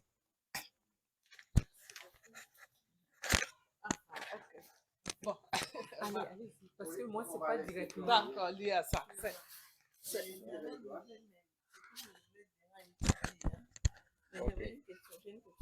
D'accord. Donc, une dernière intervention et puis on passe à la question. En fait, moi, ce n'est pas directement sur la présentation, mais je voudrais d'abord remercier Madame Mando, ma sœur Rachel, pour ce qu'elle vient d'exposer parce que c'est très important pour les parents que nous sommes. Malheureusement, moi, dans mon cas, je n'ai pas eu la chance d'écouter des choses comme ça quand j'avais mes enfants jeunes et adolescents. Donc, chaque fois que j'écoute ça, chaque fois que j'entends ça, ça me donne beaucoup de remords. Je revois toujours, je me projette en arrière pour me dire que vraiment, quel gâchis.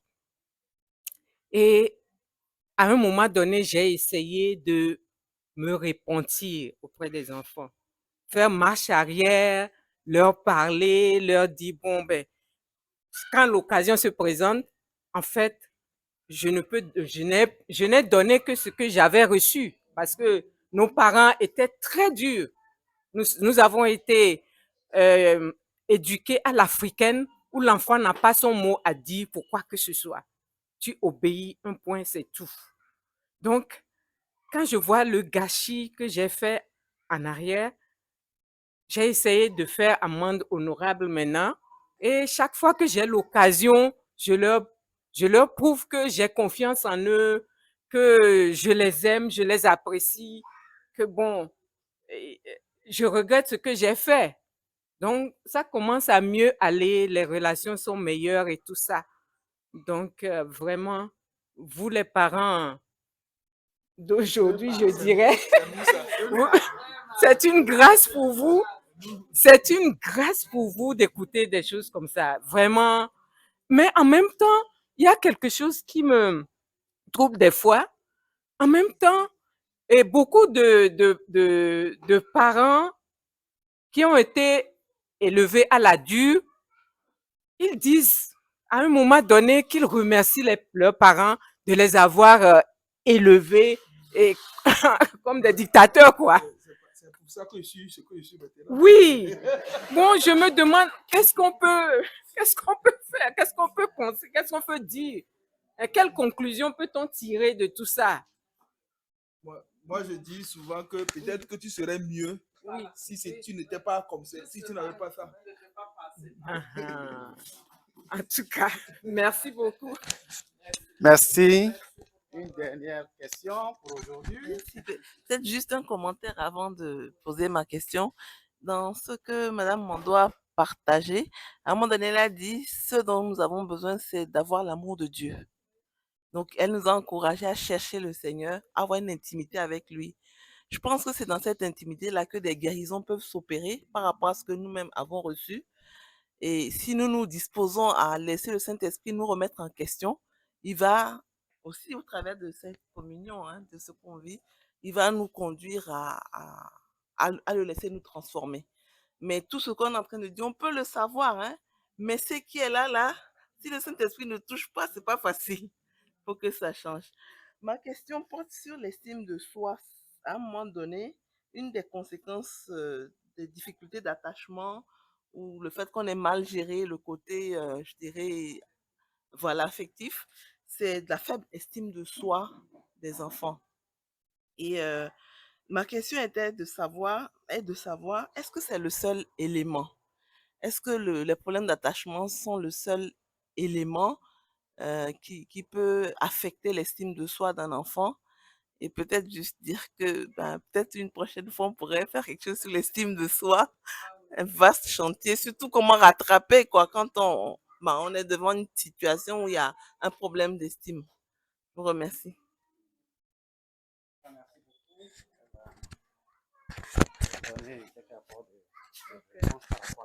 D'accord.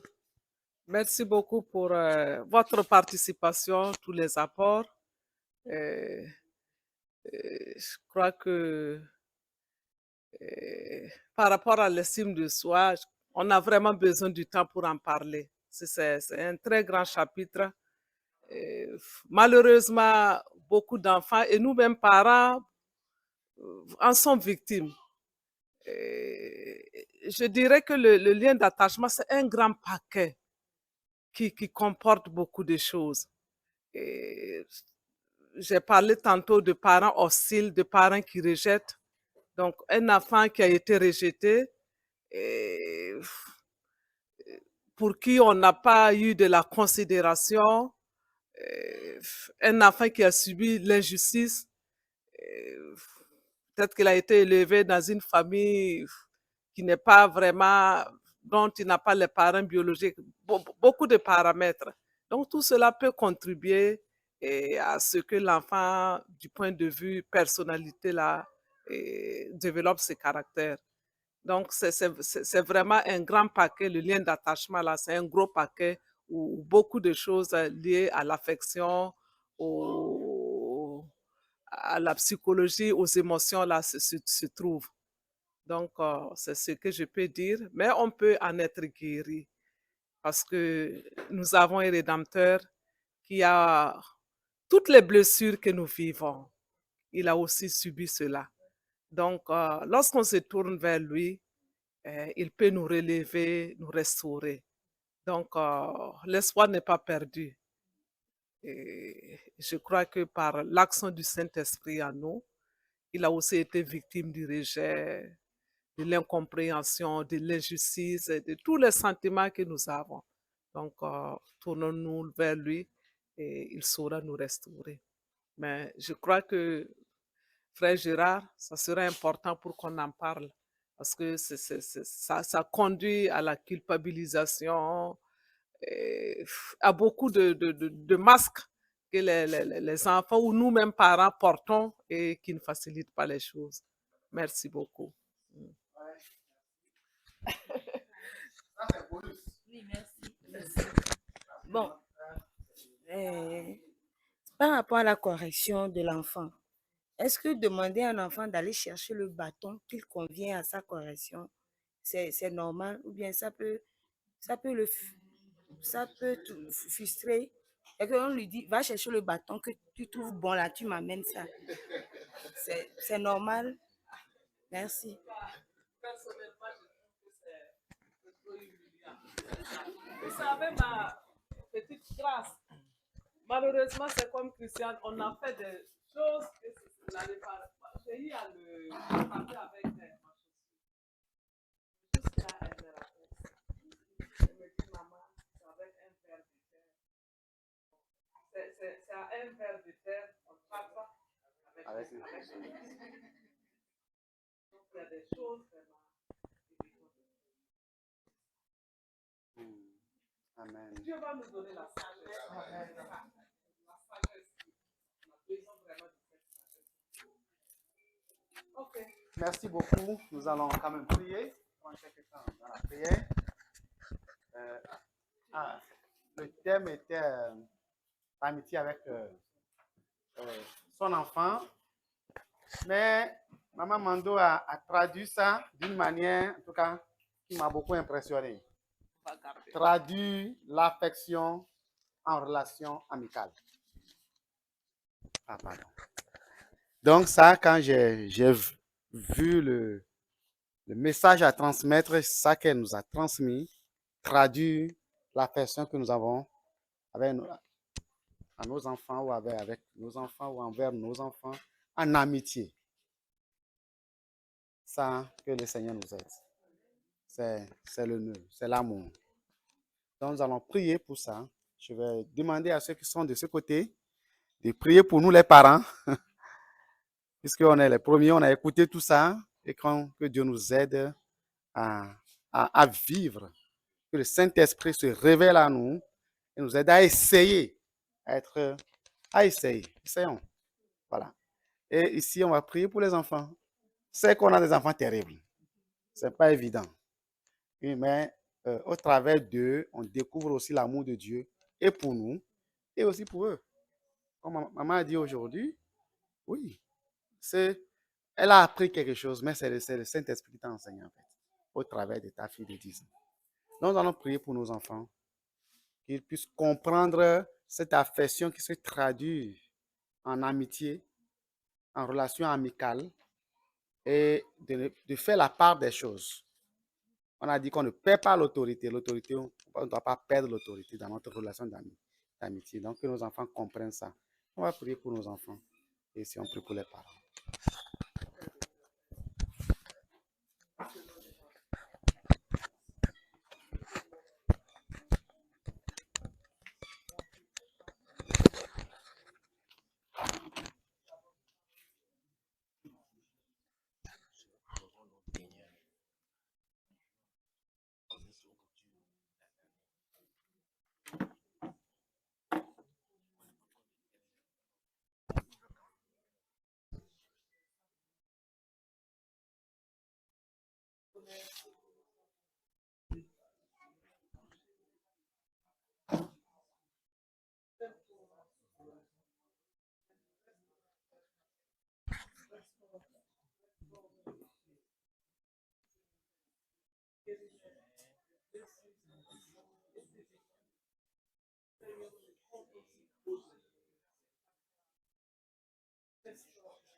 Nous avons prié au nom de Jésus-Christ.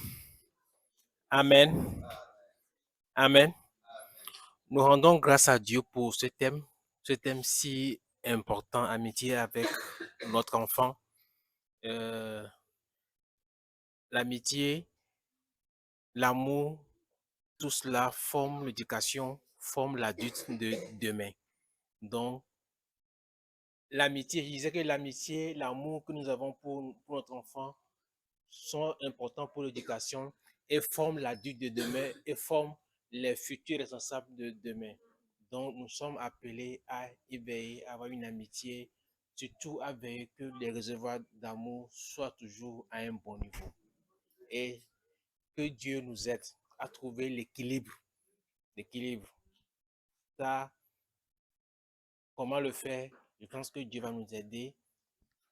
Comme maman l'a dit, cherchons Dieu, cherchons à avoir son amour et après, je crois que nous allons nous retrouver le chemin. Amen. Nous sommes arrivés à la fin du programme de ce soir. Notre prochain rendez-vous, c'est le 27 juin. 27 juin, le dernier jeudi du mois de juin. Et je crois que si je ne me trompe pas, c'est notre dernière rencontre entre parents de l'année. Puisque en juillet, nous, on n'est pas là. On est avec les enfants, on commence notre journée de vacances. En août, déjà, on clôture notre année FJ. Donc, la dernière réunion des parents, c'est le 27 juin. Donc, rendez-vous encore. Nous retrouvons ainsi avec un autre thème, avec un autre orateur, le jeudi, le 27 juin à 18h30. Donc, vous serez informés par les canaux habituels que nous utilisons. Pour nos enfants FJ, pour ceux qui sont inscrits avec nous pour FJ, le mois de juin, on n'a pas d'activité avec les enfants, mais ce qu'on a, comme c'est un mois qui est consacré aux examens, on prie pour les examens. Du coup, on a déjà commencé. Le dimanche passé, on a prié pour le probatoire. Donc, le samedi 8 juin, on se retrouve aussi pour prier pour nos enfants pour le VPC. Et le lundi, le 17 juin, on se retrouve aussi pour prier pour le bac. Donc, c'est les activités que nous avons en juin. Donc, notez bien cela. Bien sûr, nous allons rappeler ça sur nos différentes plateformes. Samedi 8 juin, prier pour le BPC. Lundi 17 juin, prier pour le bac. Que Dieu les accompagne. Hein? Ok, bac et CPD ensemble. Voilà. Donc, soutenons les enfants et que l'année soit couronnée de succès. Amen. On va pas tout nous garder. Nos enfants sont à la maison. On va vite aller pour les retrouver. On va prier. pour nous recommander entre les mains de Dieu et que nous puissions rentrer sains sauf à la maison. Est-ce qu'une maman ou bien un papa peut prier pour nous, pour entre les mains de Dieu? Un volontaire?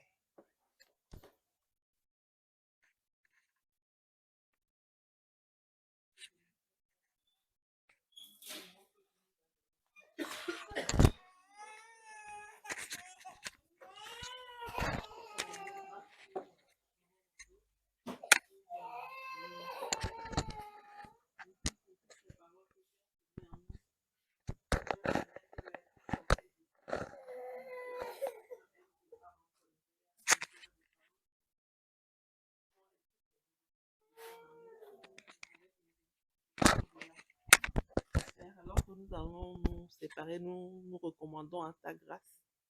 Conduis-nous et garde-nous en toi et attachés les uns aux autres. Au nom de Jésus. Amen.